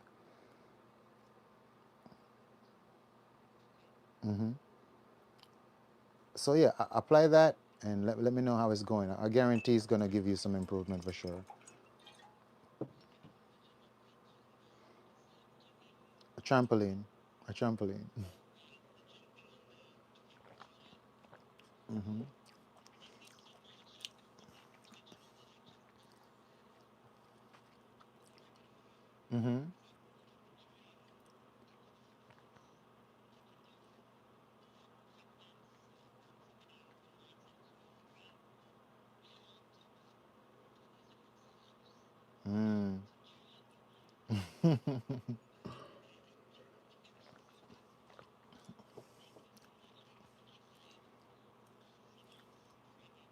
Mm. Oh yeah, for sure. All right. All right. All right. You're welcome. Until next time. And all right. Later.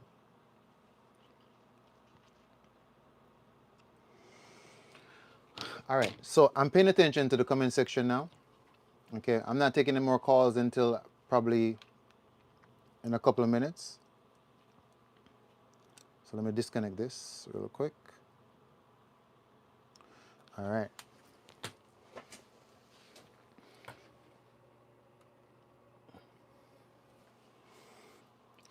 All right. So I'm paying attention to the comment section because I know some people probably be asking about stuff in the comment section, and I don't want it to be completely all about the calls. So I'm paying attention now, basically.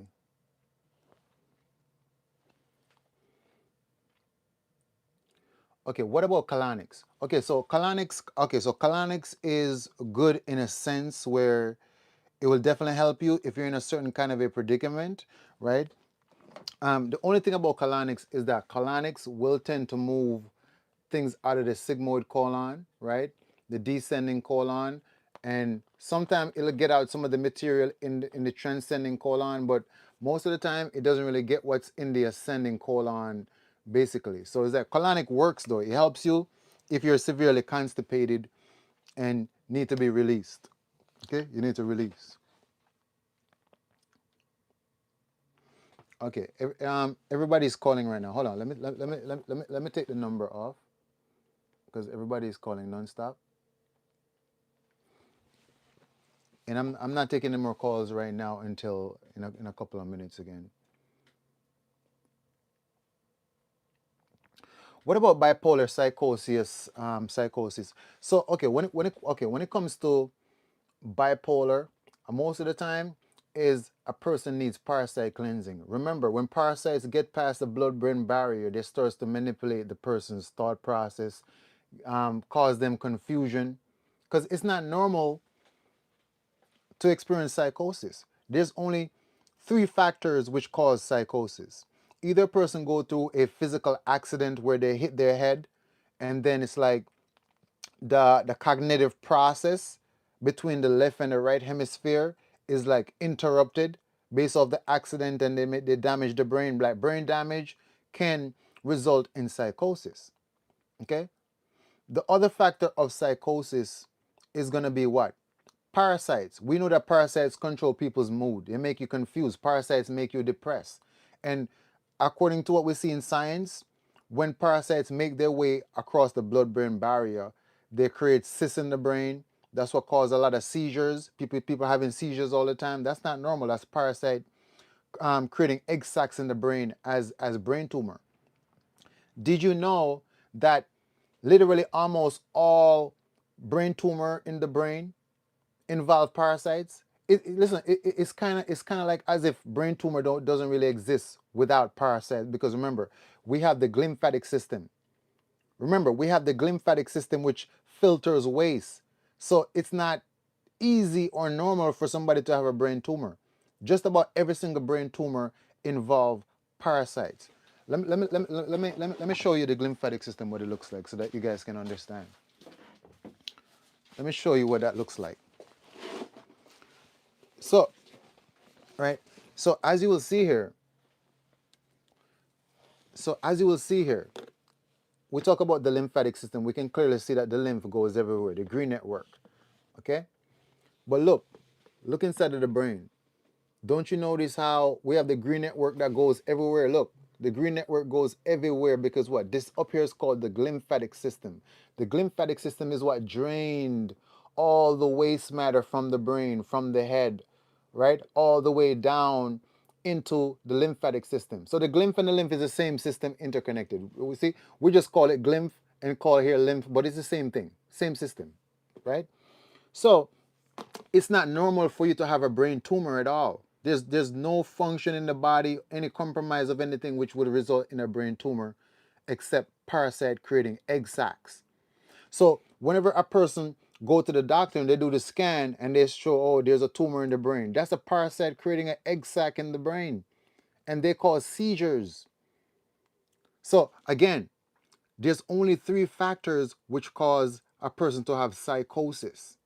Okay, either a physical accident where they damage their brain damage, and the cognition between the left and the right hemisphere is interrupted. Okay, or it's parasite in the brain, and the third factor is obviously spiritual. Okay, when a person is possessed or spiritually afflicted, these are the only three cases in which a person experiences psychosis. Okay, yes, yes, yeah. For sure, Bella. There's different types of parasites that can be different sorts of the body, so it depends, and it will be a combo. Yes, absolutely, Bella. And the parasite we're talking about is called Toxoplasma gondii. That's the parasite that loves to go to the brain. Toxoplasma gondii. And cats are the carrier of these parasites. Look it up. Cats are the carrier, natural carrier of these parasites. So I know a lot of y'all, you snuggle up with your cat licking on your face and anything. And I mean, and it's not to say that everybody who have a cat, this is going to happen. I'm only telling you that cats are the natural carrier of this parasite, this brain parasite. Okay? Yeah. Okay, somebody said how to lower high cholesterol. Stop eating animal products. Cholesterol only exists in animal products. It doesn't exist anywhere else. So if you're looking to lower your cholesterol, you do what? You discontinue to eat animal products for 6 months to a year. It goes down. Also, cayenne pepper will remove cholesterol out of your arteries. Ginger, you can do natural ginger juice, or add strong amount of ginger to whatever beverage you're consuming. That helps to move cholesterol out of your arteries as well. And also, cascara sagrada is a good job at removing excess fat out of your arteries. Cholesterol is just animal fat. Okay. Now, somebody said teen foot fungus. If you got foot fungus, you have candida and yeast in the body. Okay, in your gut. But what you can do, you can take the oregano oil, and you drop the oregano oil, one drop of the oregano oil in your toenails. Okay. So a person with foot fungus, most of the time you look at their nails, the nails is changing color. It's like brown or dark, right? So you get the oregano oil and you drop one drop, like every 2 days, you drop like one drop on it as well. And do a parasite cleanse, a candida and yeast cleanse, and that's how you're gonna fix foot fungus or athlete foot. It's inside of your gut. Okay, it starts off inside of your gut. All right.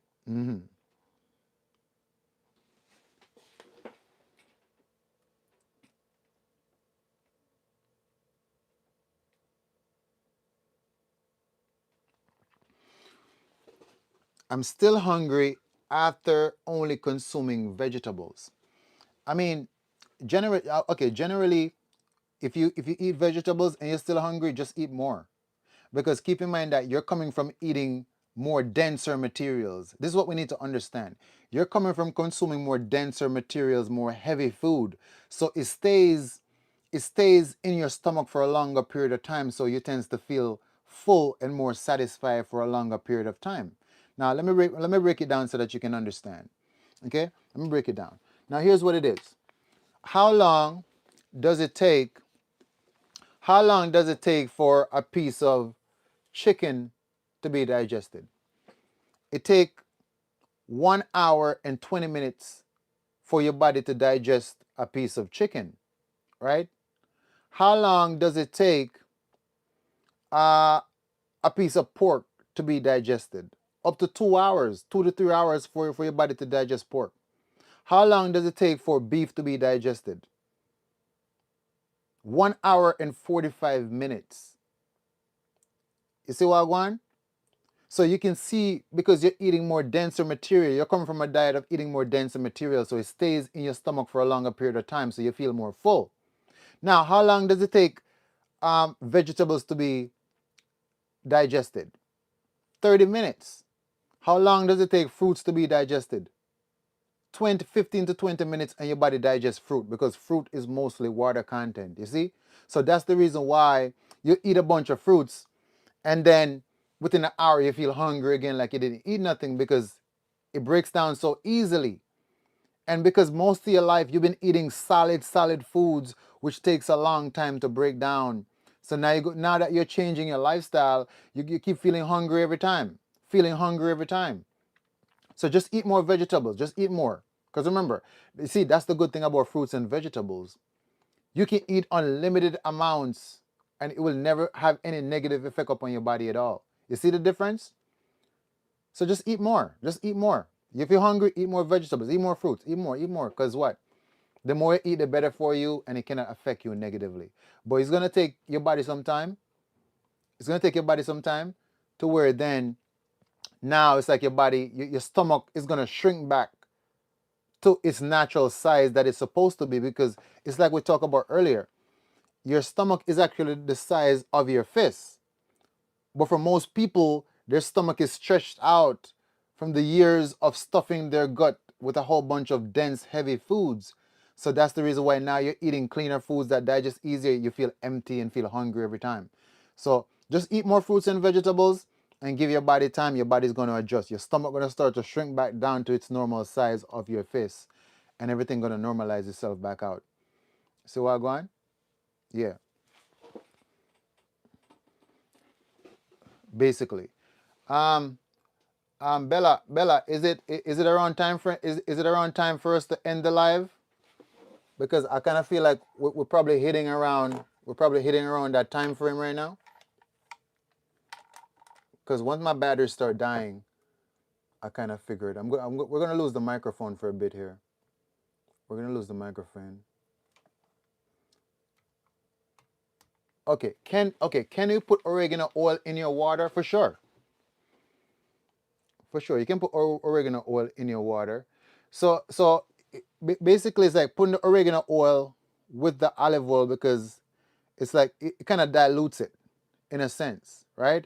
And like oils are soluble by oils. Oil and water doesn't really mix. Does that make sense? Oil and water doesn't mix. That's why oil always floats on top. Oil and water, they just don't mix together.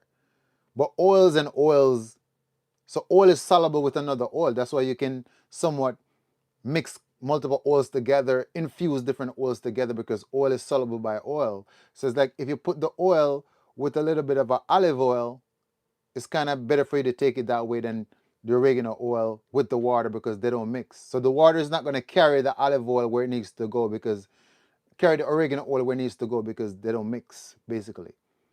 See what I'm going? Yeah.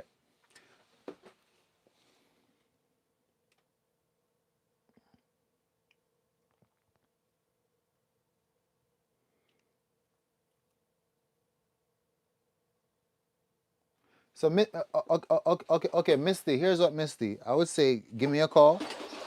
Give me a call, and we do a consultation, and we come up with a protocol that can help her, because some of the times we have to go through the process of elimination again. We're gonna have to remove whatever she's eating currently, and we have to put her through like a colon cleanse, a heavy metal detox bath, in that sense.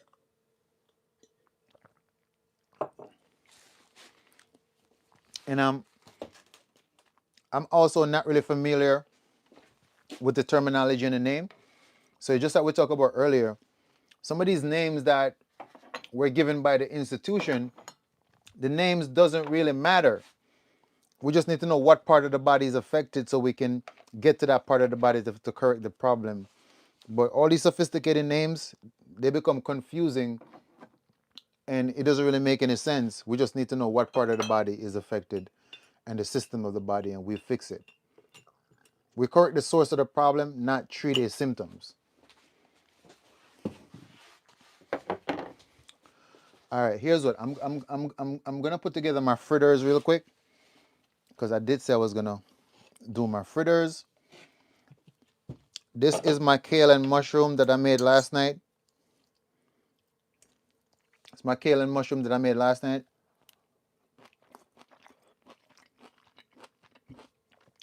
So good.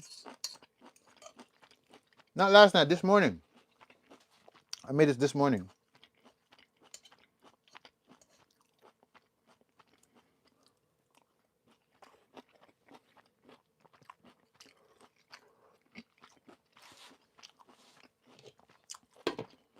So here's what, I'm gonna fry some fritters.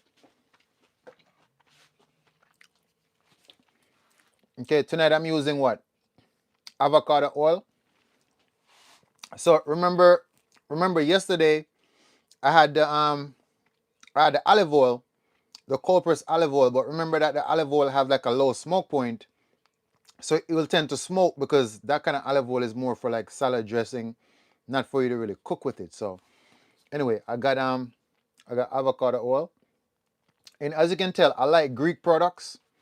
Okay? I'm very big on Greek products.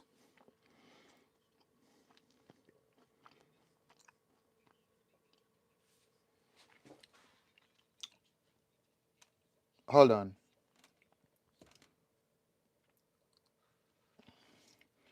I'm very big on Greek products. So we're gonna fry some of the fritters from the batter that we made last night. And I'm gonna eat that with my kale. And that's just gonna be it.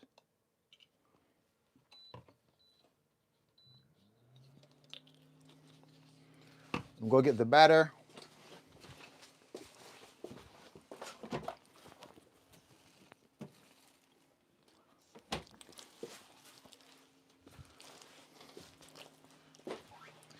So this is the batter that we made last night with the vegetables.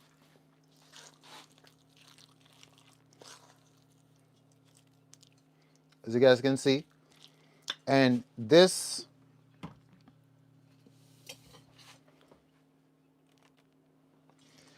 so this we have yellow peppers, orange pepper, red onions, scallion.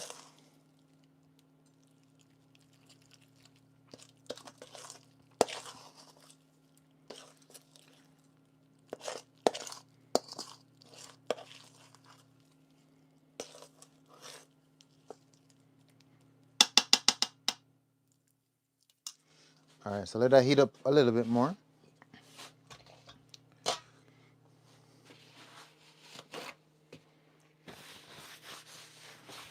In the meantime, I'm going to take some of my supplements. You guys can see how I do my cleanse as well. So I need parasite cleanse, colon cleanse. I think I'm almost out. Okay, we have clove capsules. These are my clove capsules.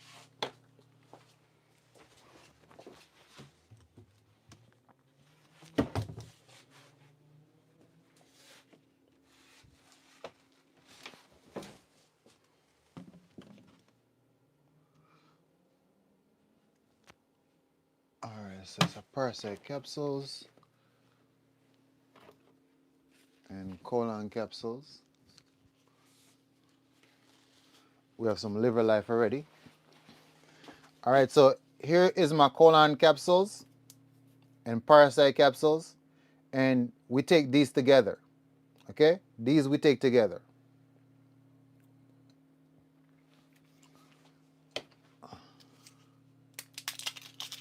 Now you'll see the instruction is on there. It tells you 3 capsules in the morning and 3 capsules in the evening. Okay, 3 capsules in the morning, 3 capsules in the evening.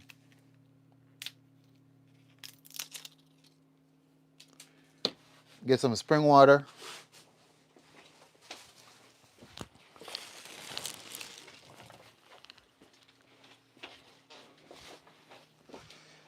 Now here's what.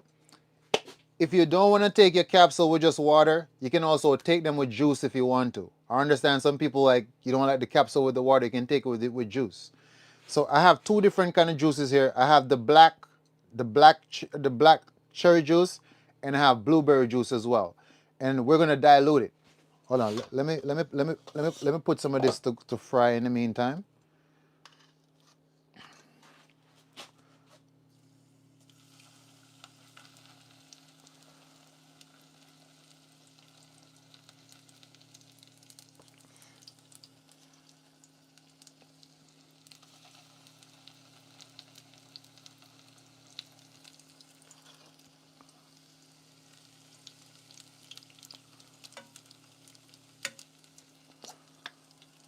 All right, we're gonna lower the heat down to 4.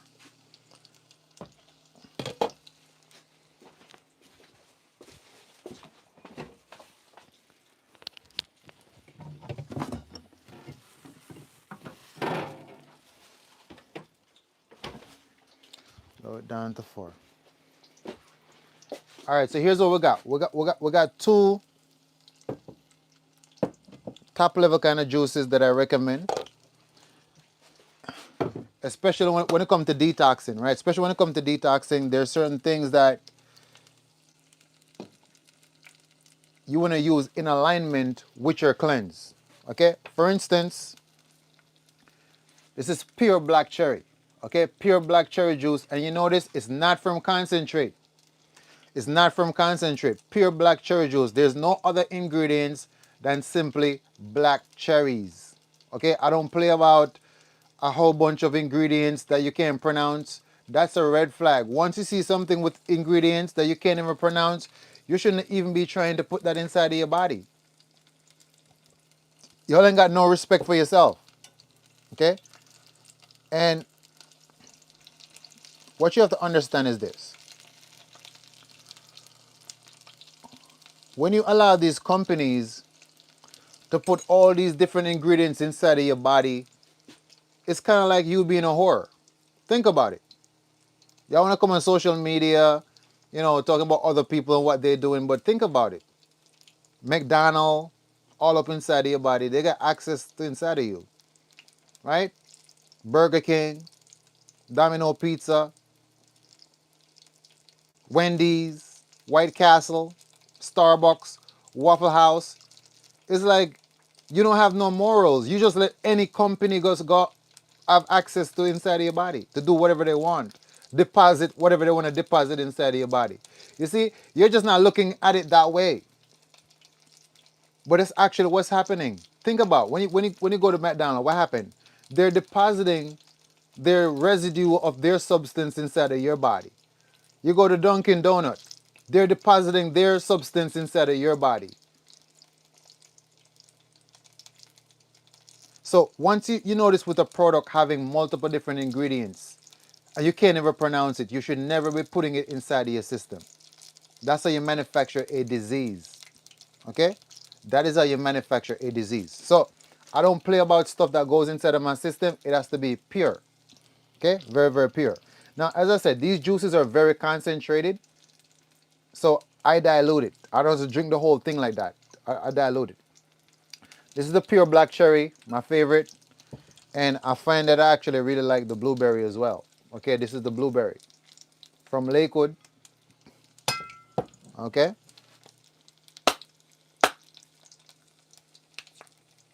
There we go.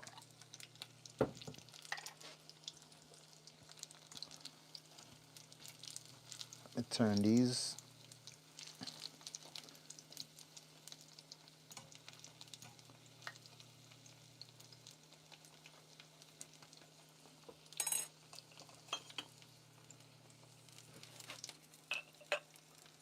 So I put a little bit like that.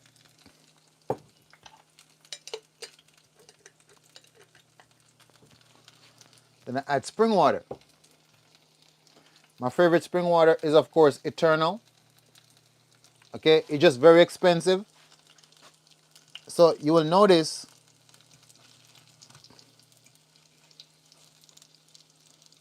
that when I'm making my teas, I use the crystal geyser water, which is also spring water.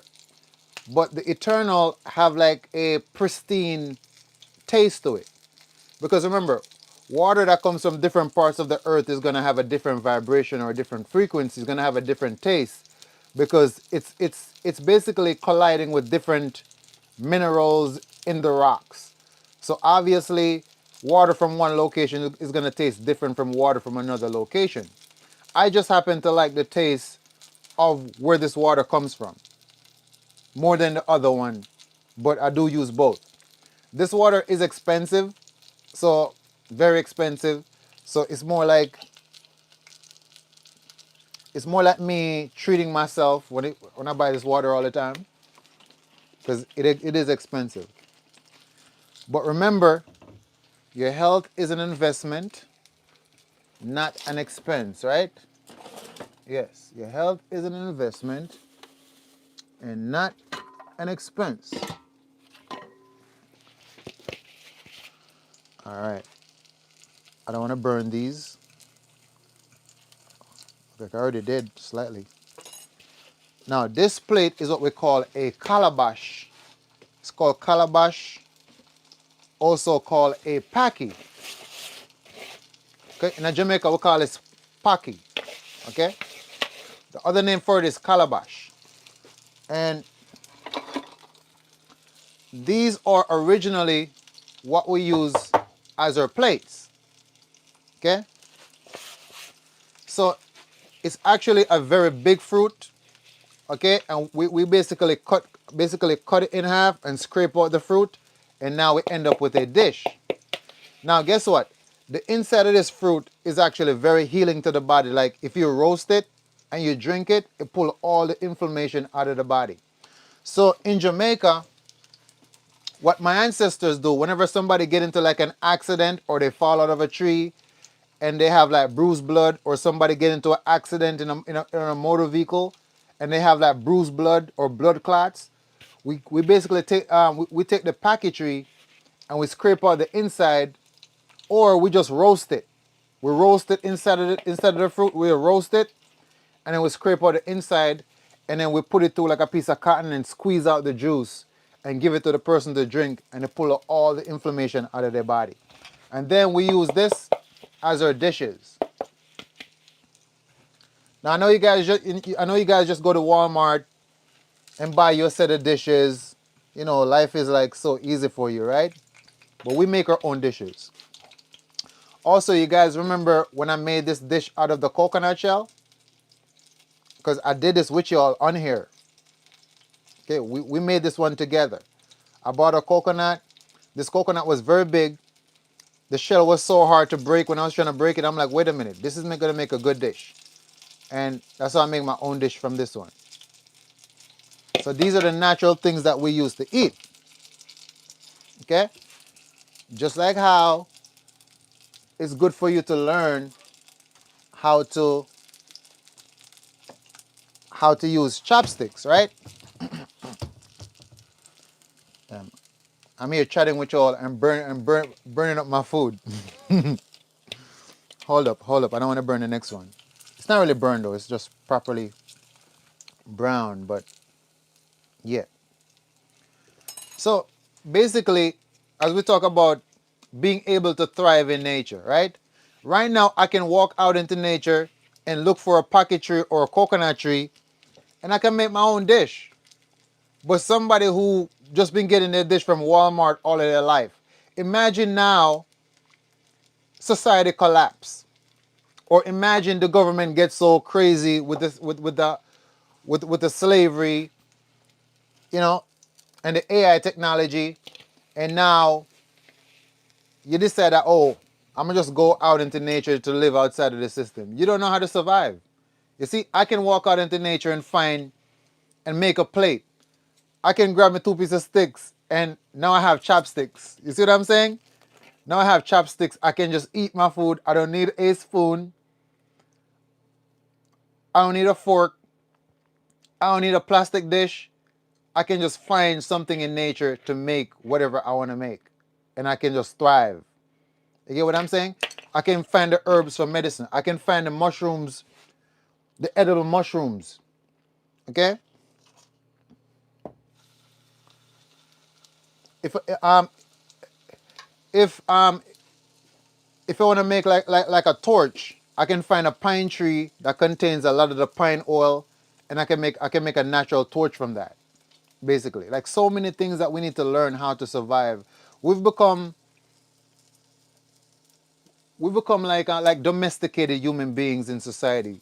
We're cut off from all our ancestral wisdom, and you see that's the problem. When you're cut off from ancestral wisdom, you end up having kids and create a whole nother generation that just don't know anything at all, cannot survive on their own. And once you become dependent upon a system, you know how that goes. We see what happened in 2020 when they use your job to force you to take a poison, right? Because what? You're dependent upon the system. As long as you're solely dependent upon the system to where you cannot survive without it, they're going to abuse you.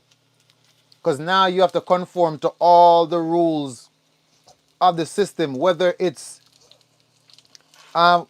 morally right or not.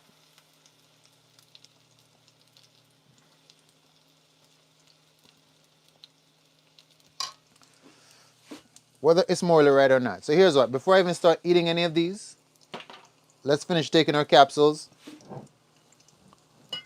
So we have our juice. So here's what I'm going to do. I'm actually going to do six of the colon cleanses because I didn't take mine this morning. Okay, so I got 6 colon cleansing capsules. Hopefully they don't start working immediately because, yeah.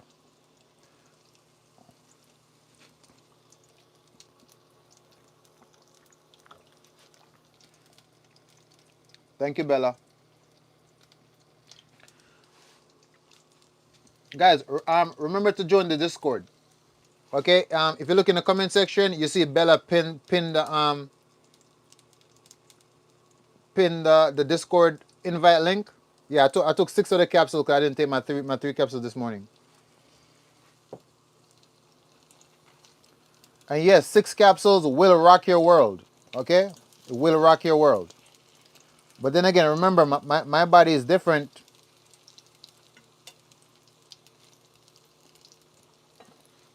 All right, now I'm gonna do 6 of the parasite capsules. Okay, this is the parasite slayer. It's gonna eliminate all the hookworm, pinworm, tapeworm, fluke worms, roundworm, rope worms, kill the parasite eggs. Okay, this is the parasite slayer capsules.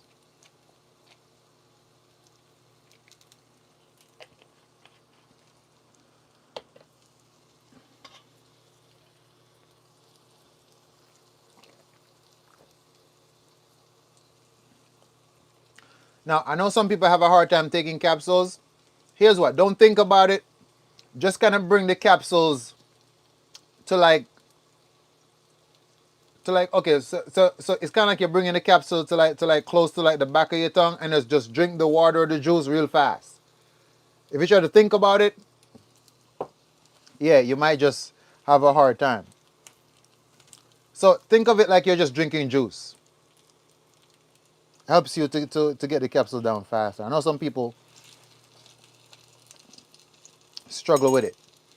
All right, now I'm gonna do clove capsule. Bambaka, I almost dropped it. So I'm gonna do 6 cloves. And again, I'm only taking this much because I end up sleeping the entire day, and I didn't get to take what I was supposed to take.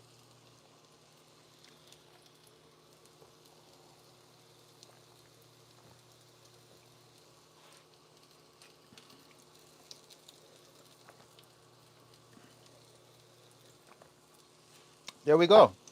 Simple. Simple. And then you get on a rebounder. You do 20 minutes on the rebounder. And later on, you get into the sauna.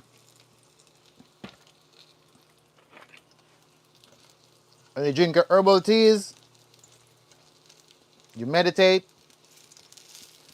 Find a book that you can read. And you move on throughout the day. Okay, this is what the healing journey is like. So again, you can try these juices. They're very high in antioxidant. They're very high in iron, very high in zinc and copper.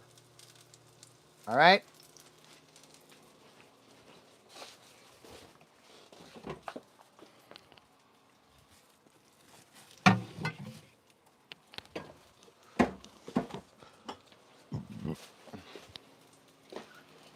Remember, ain't nobody coming to save you. So you got to figure out how to survive.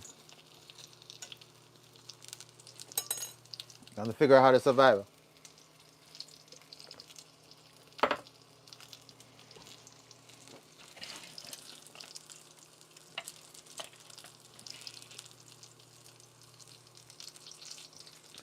Now let's see. Let's see how this comes out. Okay. Perfection. You know what's funny? At one point, I forgot that I'm YouTube live. We're YouTube live and IG live at the same time.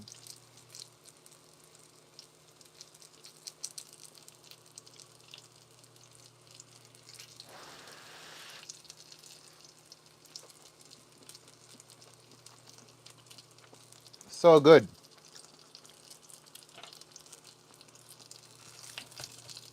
Now you understand what now you understand why I say that I'm saving some. I don't want to fry out the whole entire thing because it's so good I want it to last.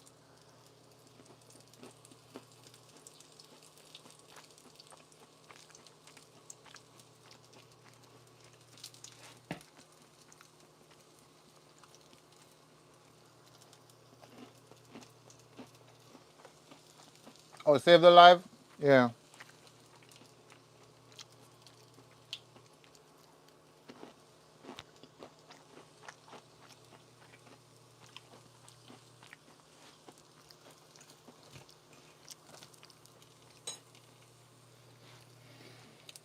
Alright family, here's what. I'm gonna end the live just so we can save the live.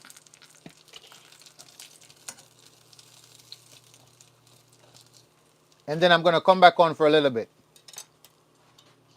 Okay? Instagram has a limit.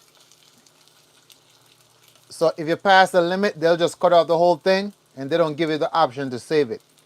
So that means nobody's gonna be able to come and watch the live tomorrow to see what they missed out on. Okay, so I'm gonna end the live and I'm gonna come live again. Alright?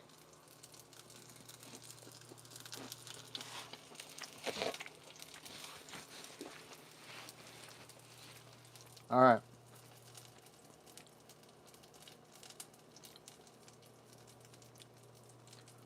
Join me again in 1 minute.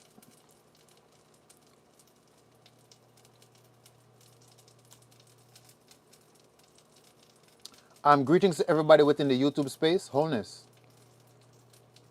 I would have definitely loved to interact with you more, but YouTube doesn't really allow me to see the comment section. They don't keep the comment section. Like the comment section keep vanishing. So that's the reason why I can't really see the screen that much.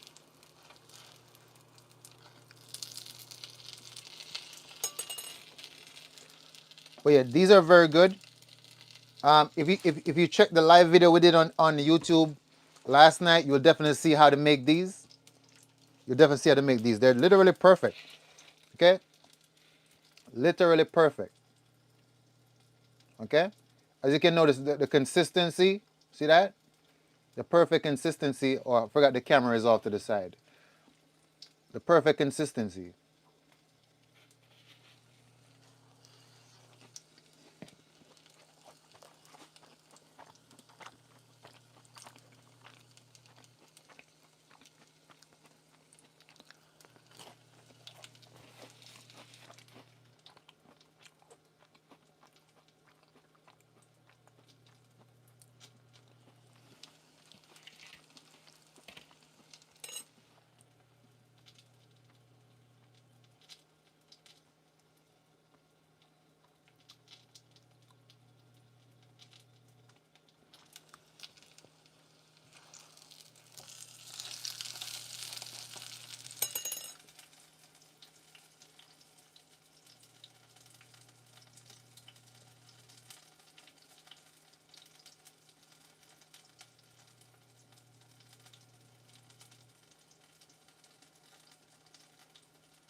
Yeah, basically, we can just pick up where we left off. But definitely give it a try. Also, join our Discord. You can join our Discord, which is our personal little community there. And let me know. Let me know how it comes out for you.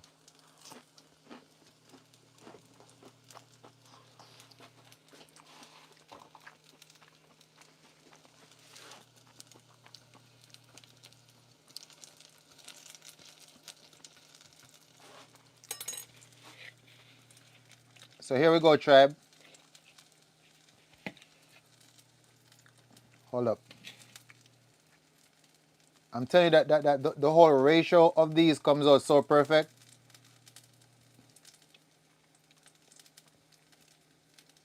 Look at that.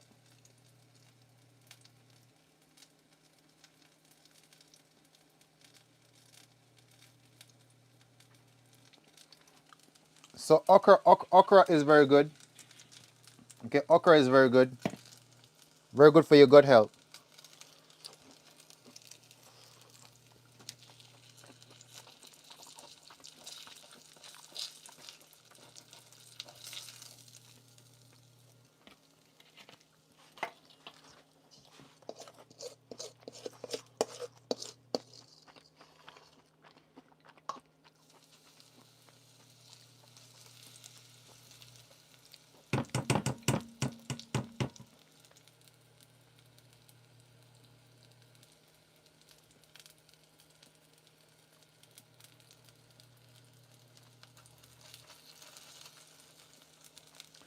All right, so that's gonna be the last one. Then I'm gonna save the remaining of this for next day. Remember that our fasting begins. Our fasting begins on the 5th. So I'm expecting, for those of you who talk about it's a new year, it's a new you, I'm expecting you to see you in the fast, because it cannot be a new you, a new year and a new you if nothing has changed. Nobody changed until the energy change. You get what I'm saying? So if you claim it's a new year, it's a new you, I better see you show up for that fast.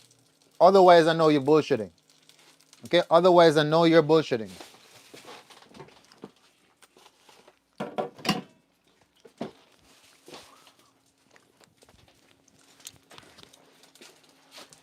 In Joe Dispenza book, Becoming Supernatural, that's what he talks about, and that's a fact.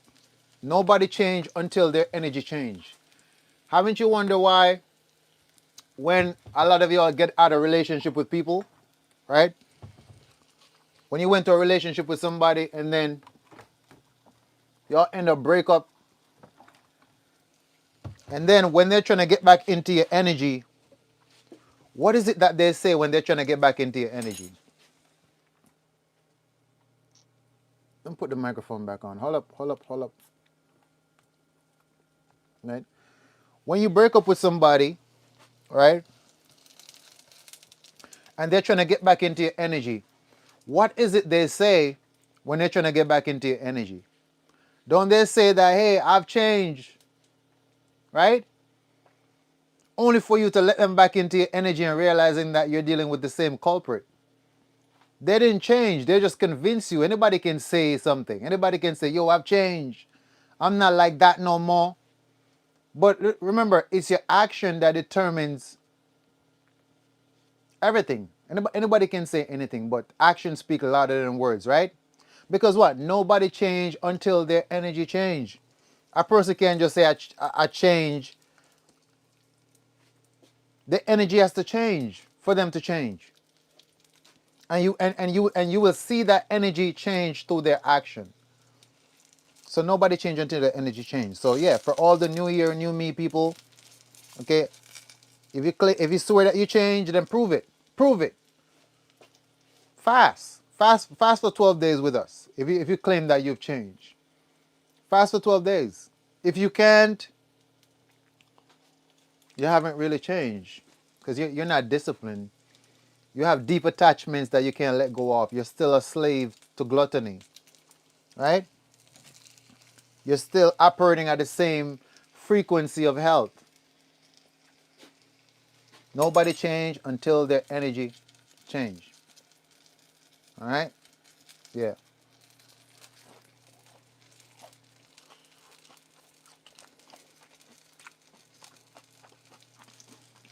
I'm making fritters. So we're making fritters, and I have the steam kale. I have the steam kale already.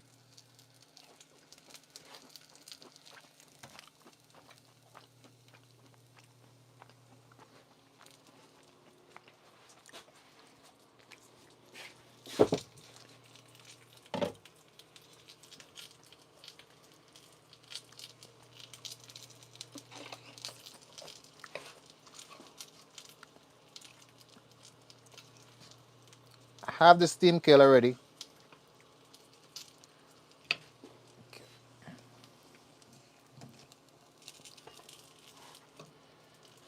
Okay, so I have steamed kale from last night. As you can see here, this is my steamed dinosaur kale.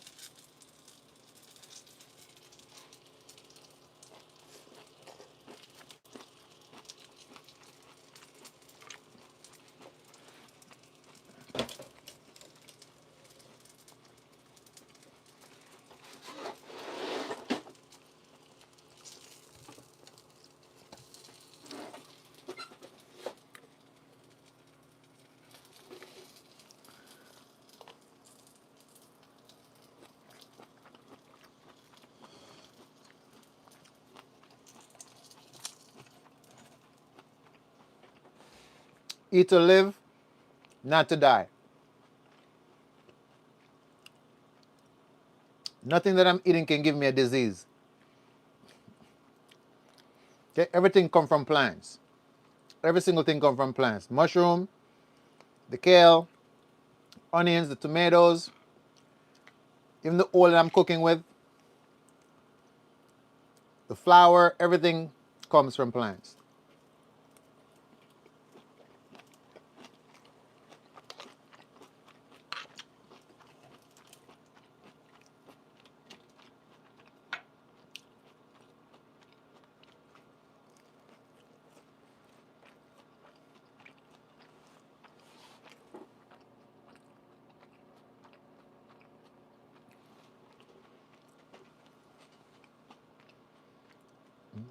Yeah? Mm. Yeah, wooden bowls are the best thing to eat from.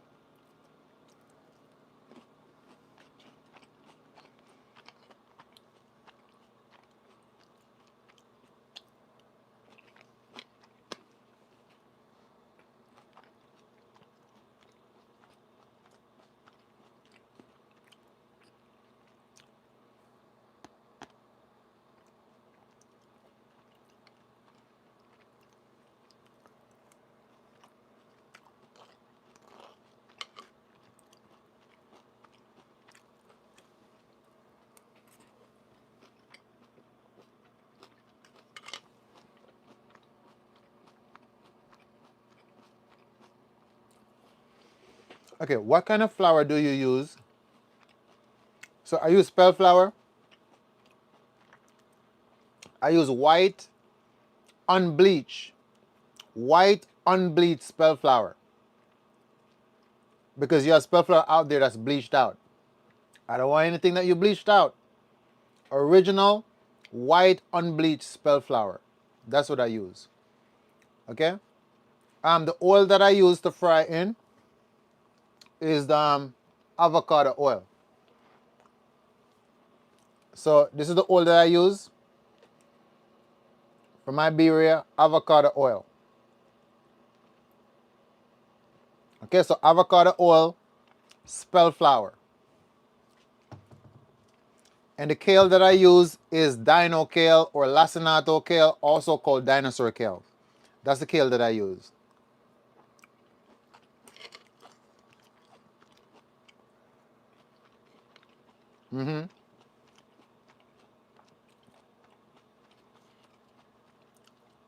Basically.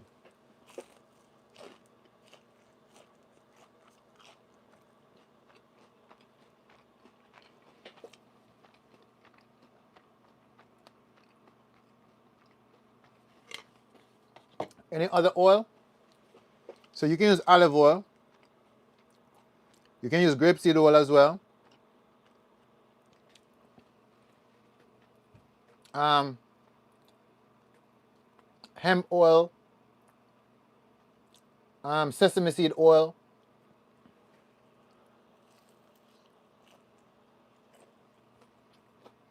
and coconut oil.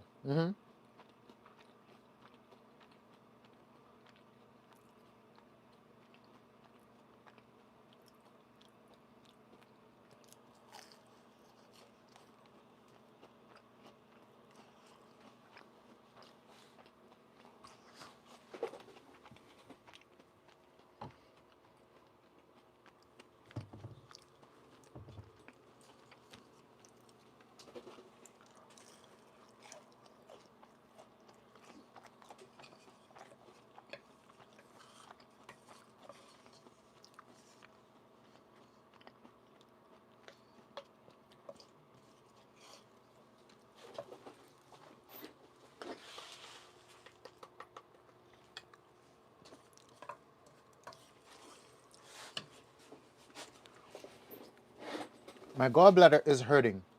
What do I need to do? Okay, so if your gallbladder is hurting, then get on some dandelion leaf and dandelion greens.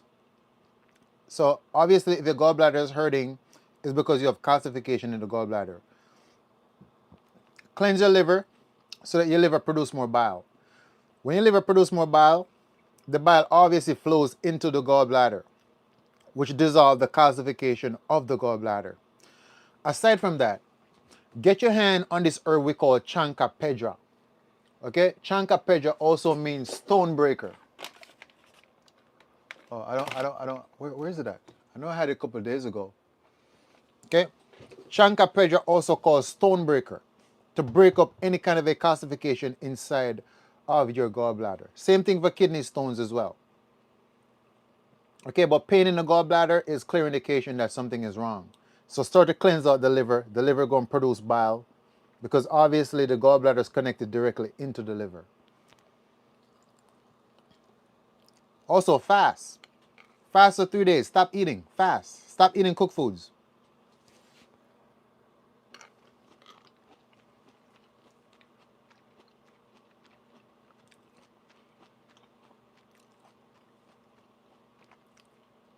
Yeah, chanca pressure, yes. Now, we talked about this earlier, right? Prostate problems, you lack mineral zinc. Stinging root, gonna give you zinc. Dandelion root, zinc. Burdock root, zinc. But specifically stinging nettle, great for the prostate gland. The prostate gland just needs zinc. That's what it needs. Okay, Brazil nuts, walnuts, those are also good. Okay, overactive bladder, uva ursi. The herb called uva ursi for the bladder.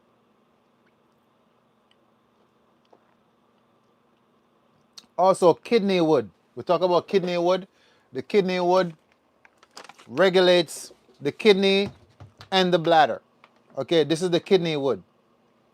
Okay, now remember that whenever you boil it, the water is going to turn red, and then you can keep boiling it, and boiling it. So even one piece alone, you can boil it for a whole week because it's strong.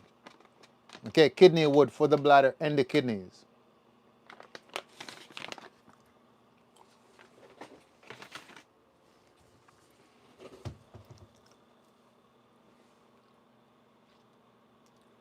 Okay, goddess, I got you.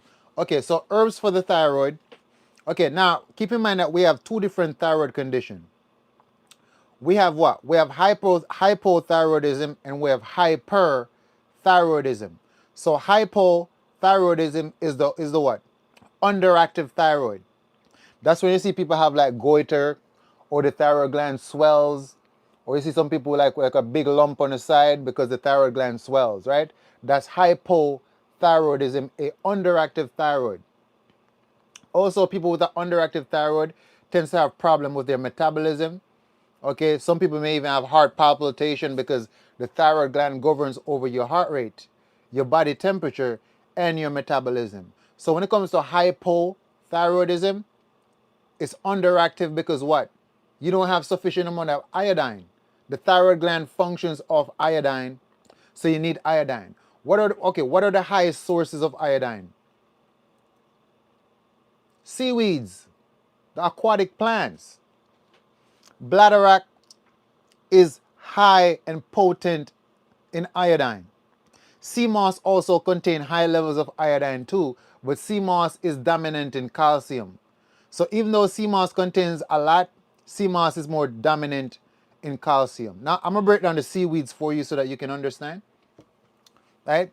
So sea moss is dominant in calcium. That's what you see when it comes to the bones and the joints, the ligament, the cartilages. The sea moss is going to strengthen up your bones because it's dominant in calcium. But the sea moss also contains iodine, selenium, all the other minerals that the seaweed contains, but it's dominant in calcium. So you're going to use the seaweed for bones. It's going to also help your thyroid too, of course, because of the level of iodine that it has. Now, bladderwrack. Bladderwrack contains everything that sea moss contains, but bladderwrack is dominant in iodine. You see? So the bladderwrack is going to be for the thyroid gland. Or you can combine the sea moss and the bladderwrack together. That's what creates the bromide. The bromide plus is just sea moss and bladderwrack combined together. Okay, basically. Now, we have dulse. Dulse also contain high level of calcium, iodine, just like how sea moss contains those. Dulse contain those too, but dulse is dominant in iron. I want you to see how all these aquatic plants or sea vegetables, they all contain just about the same elements because they all is in the same ocean. They grow next to each other, but they're all unique in their dominance. Just like how you probably can sing, another person can dance, another person can draw. You see how that goes? So the dulse now, the dulse contains iodine, calcium, potassium, phosphorus, everything else, but it's dominant in iron, right? Then you're gonna have the rockweed. Then you're gonna have kelp. Kelp is like an all-rounder. Kelp kind of like blending with everybody. So yeah, that goes there for the seaweed. You can also get the nori wraps. Okay, you see the nori wraps? You can get the nori wraps and you can wrap your food in nori wraps, just like when you go to the restaurant and you're getting sushi. That sushi is wrapped in nori wrap. Nori is a seaweed, just like sea moss, just like kelp, just like bladderwrack, just like rockweed, just like dulse, just like wakame, just like sea lettuce. You see? So when it comes to the ocean contains a whole bunch of herbs that a lot of people don't even know about. Yeah. Rockweed, dulse, wakame, sea lettuce. I actually really like sea lettuce because sea lettuce, you can just eat it just by itself, just like that. Sea lettuce is so good. Sometimes I'll be standing in a corner just eating like pounds of sea lettuce. Like my supplier just went and harvested, sent me some fresh sea lettuce, and I'm just eating pounds of it, pounds of it. The only thing though, you gotta kind of watch out for is like tiny seashells because you know the tiny seashells will like wrapped up in the sea lettuce, and sometimes you may bite it, may even hurt your teeth a little bit. That's the only thing though, you know. But that's nature, that's natural, basically. But yeah, there it goes for the sea vegetables, right? So those are gonna give iodine for hypothyroidism. Once the thyroid gland receives its iodine, everything goes back to normal. Now, hyperthyroidism is a overactive. So we're just now coming from an underactive, going over now to an overactive. Overactive is when the thyroid gland start to produce too much thyroxine. It's overactive. So we need to calm it down. Okay, we need to calm it down and prevent the overproduction of thyroxine. Okay, so therefore we need bugleweed. Bugleweed is what actually restore back the thyroid gland from our overactive back to its normal function again. Bugleweed. All right? Yeah.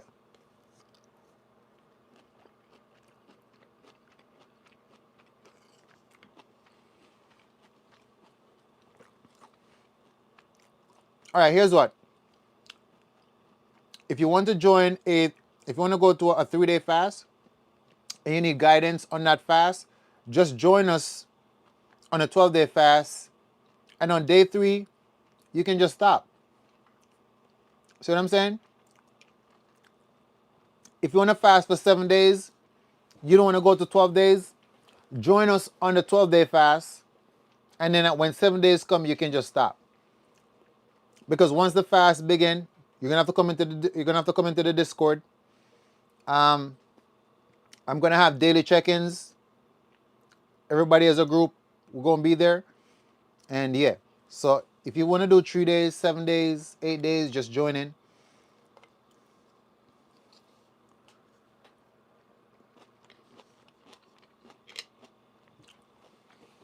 How to join? The link is pinned in the comment section. Notice that Bella posted the link.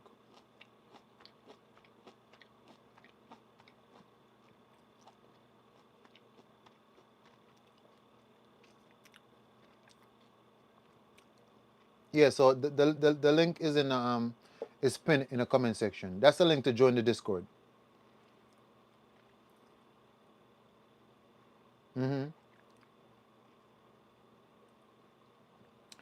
Being plant-based, do you believe in one meal a day? What do you mean, goddess? You can probably eat one meal a day if you want to, or you don't have to eat anything at all. Just like fasting, you don't really have to eat. You can just juice as well. So understand that if you decide to eat one meal or two meal or three meals or no meal at all, the body still thrives because the body functions off water. Because remember, even though we're eating solid foods, to be honest, the body doesn't really give a shit about no solid food. Notice that your teeth is still gonna break it down. It meets with your hydrochloric acid to further become broken down. Your liver produce bile to further break it down. By the time this food goes through the entire process, it becomes water again.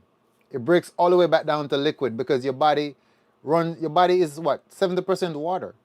It only functions off water. So it breaks anything you consume, it breaks it back down to water to extract the nutrients and get rid of the waste. So what I'm saying is, you don't really have to even eat solid food. Once whatever you're drinking contains the minerals and the phytonutrients that you need, that's all the body cares about. The body don't care about all this pretty stuff that we be doing, dressing up the food and doing. The body really don't care. It just wants the nutrients from the food. So yeah, whether you want to eat one meal a day, two meal a day, it doesn't matter. As long as you're giving your body the minerals and the phytonutrients that it needs to thrive. That's the main thing. All right.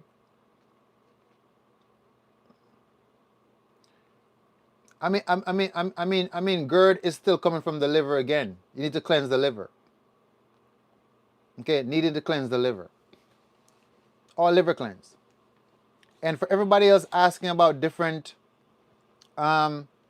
things, here's what I recommend again. Go through the process of elimination.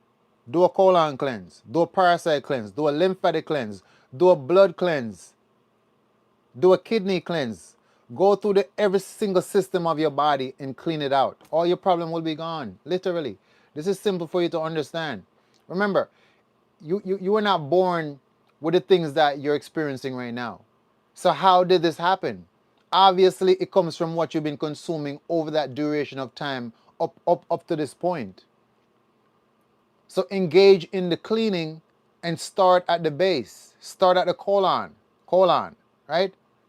Start at the colon, remove the parasite, get the lymph moving and going, clean the blood, clean the liver, clean the kidneys, nurture, mineralize the body, replenish the body, go to a next cleansing phase again if you must. Engage in fasting and watch your whole entire body renew itself. Once you remove what? Pollution, obstruction, foreign agents, additives, heavy metals, and parasites, you're disease free. Nothing else causes disease in the body except from pollutants, obstructions, foreign agents like heavy metals, preservative, artificial flavor, artificial color, and parasites. Once those are gone, you have no problem at all. All right? So you can check the website. Also, if you need information on the juice fast, join the Discord. For everybody else asking about the fasting, just join the Discord. Okay? We're going through the whole from January 5 to the 17th, we're going to be fasting. So just join the Discord. All the information and the support that you need is going to be there. All right, now I don't have much percentage left on my battery life. It's almost 3 o'clock in the morning. So I feel like we can call our session to a close tonight until tomorrow again. I trust and hope that this session was intrinsic and you get your question answered and starting to get in alignment with your highest good. All right? You claim it's a new year and it's a new you, so let's see. Let's see if you're bullshitting. Let's see if you love yourself. Or are you just saying that because everybody else is saying that? Okay, we're going to find out if you're a groupie or if you truly really prioritize your well-being. We're going to find out.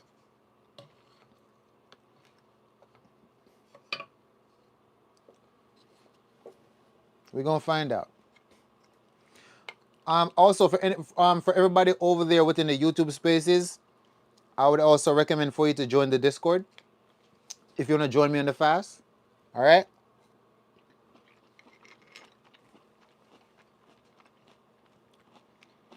Yep, we're gonna see. All right. All right, YouTube. So I'm gonna see you guys next time, YouTube. All right. I'm about to close out. I'm about to close out. Got some stuff to do. Got some orders to ship. Got some tonics to make. So I trust and hope that tonight's session was intrinsic, and I hope that you find some value within our meeting tonight. All right. So find me on Instagram, join the Discord, and I'll be talking to you again very soon. All right.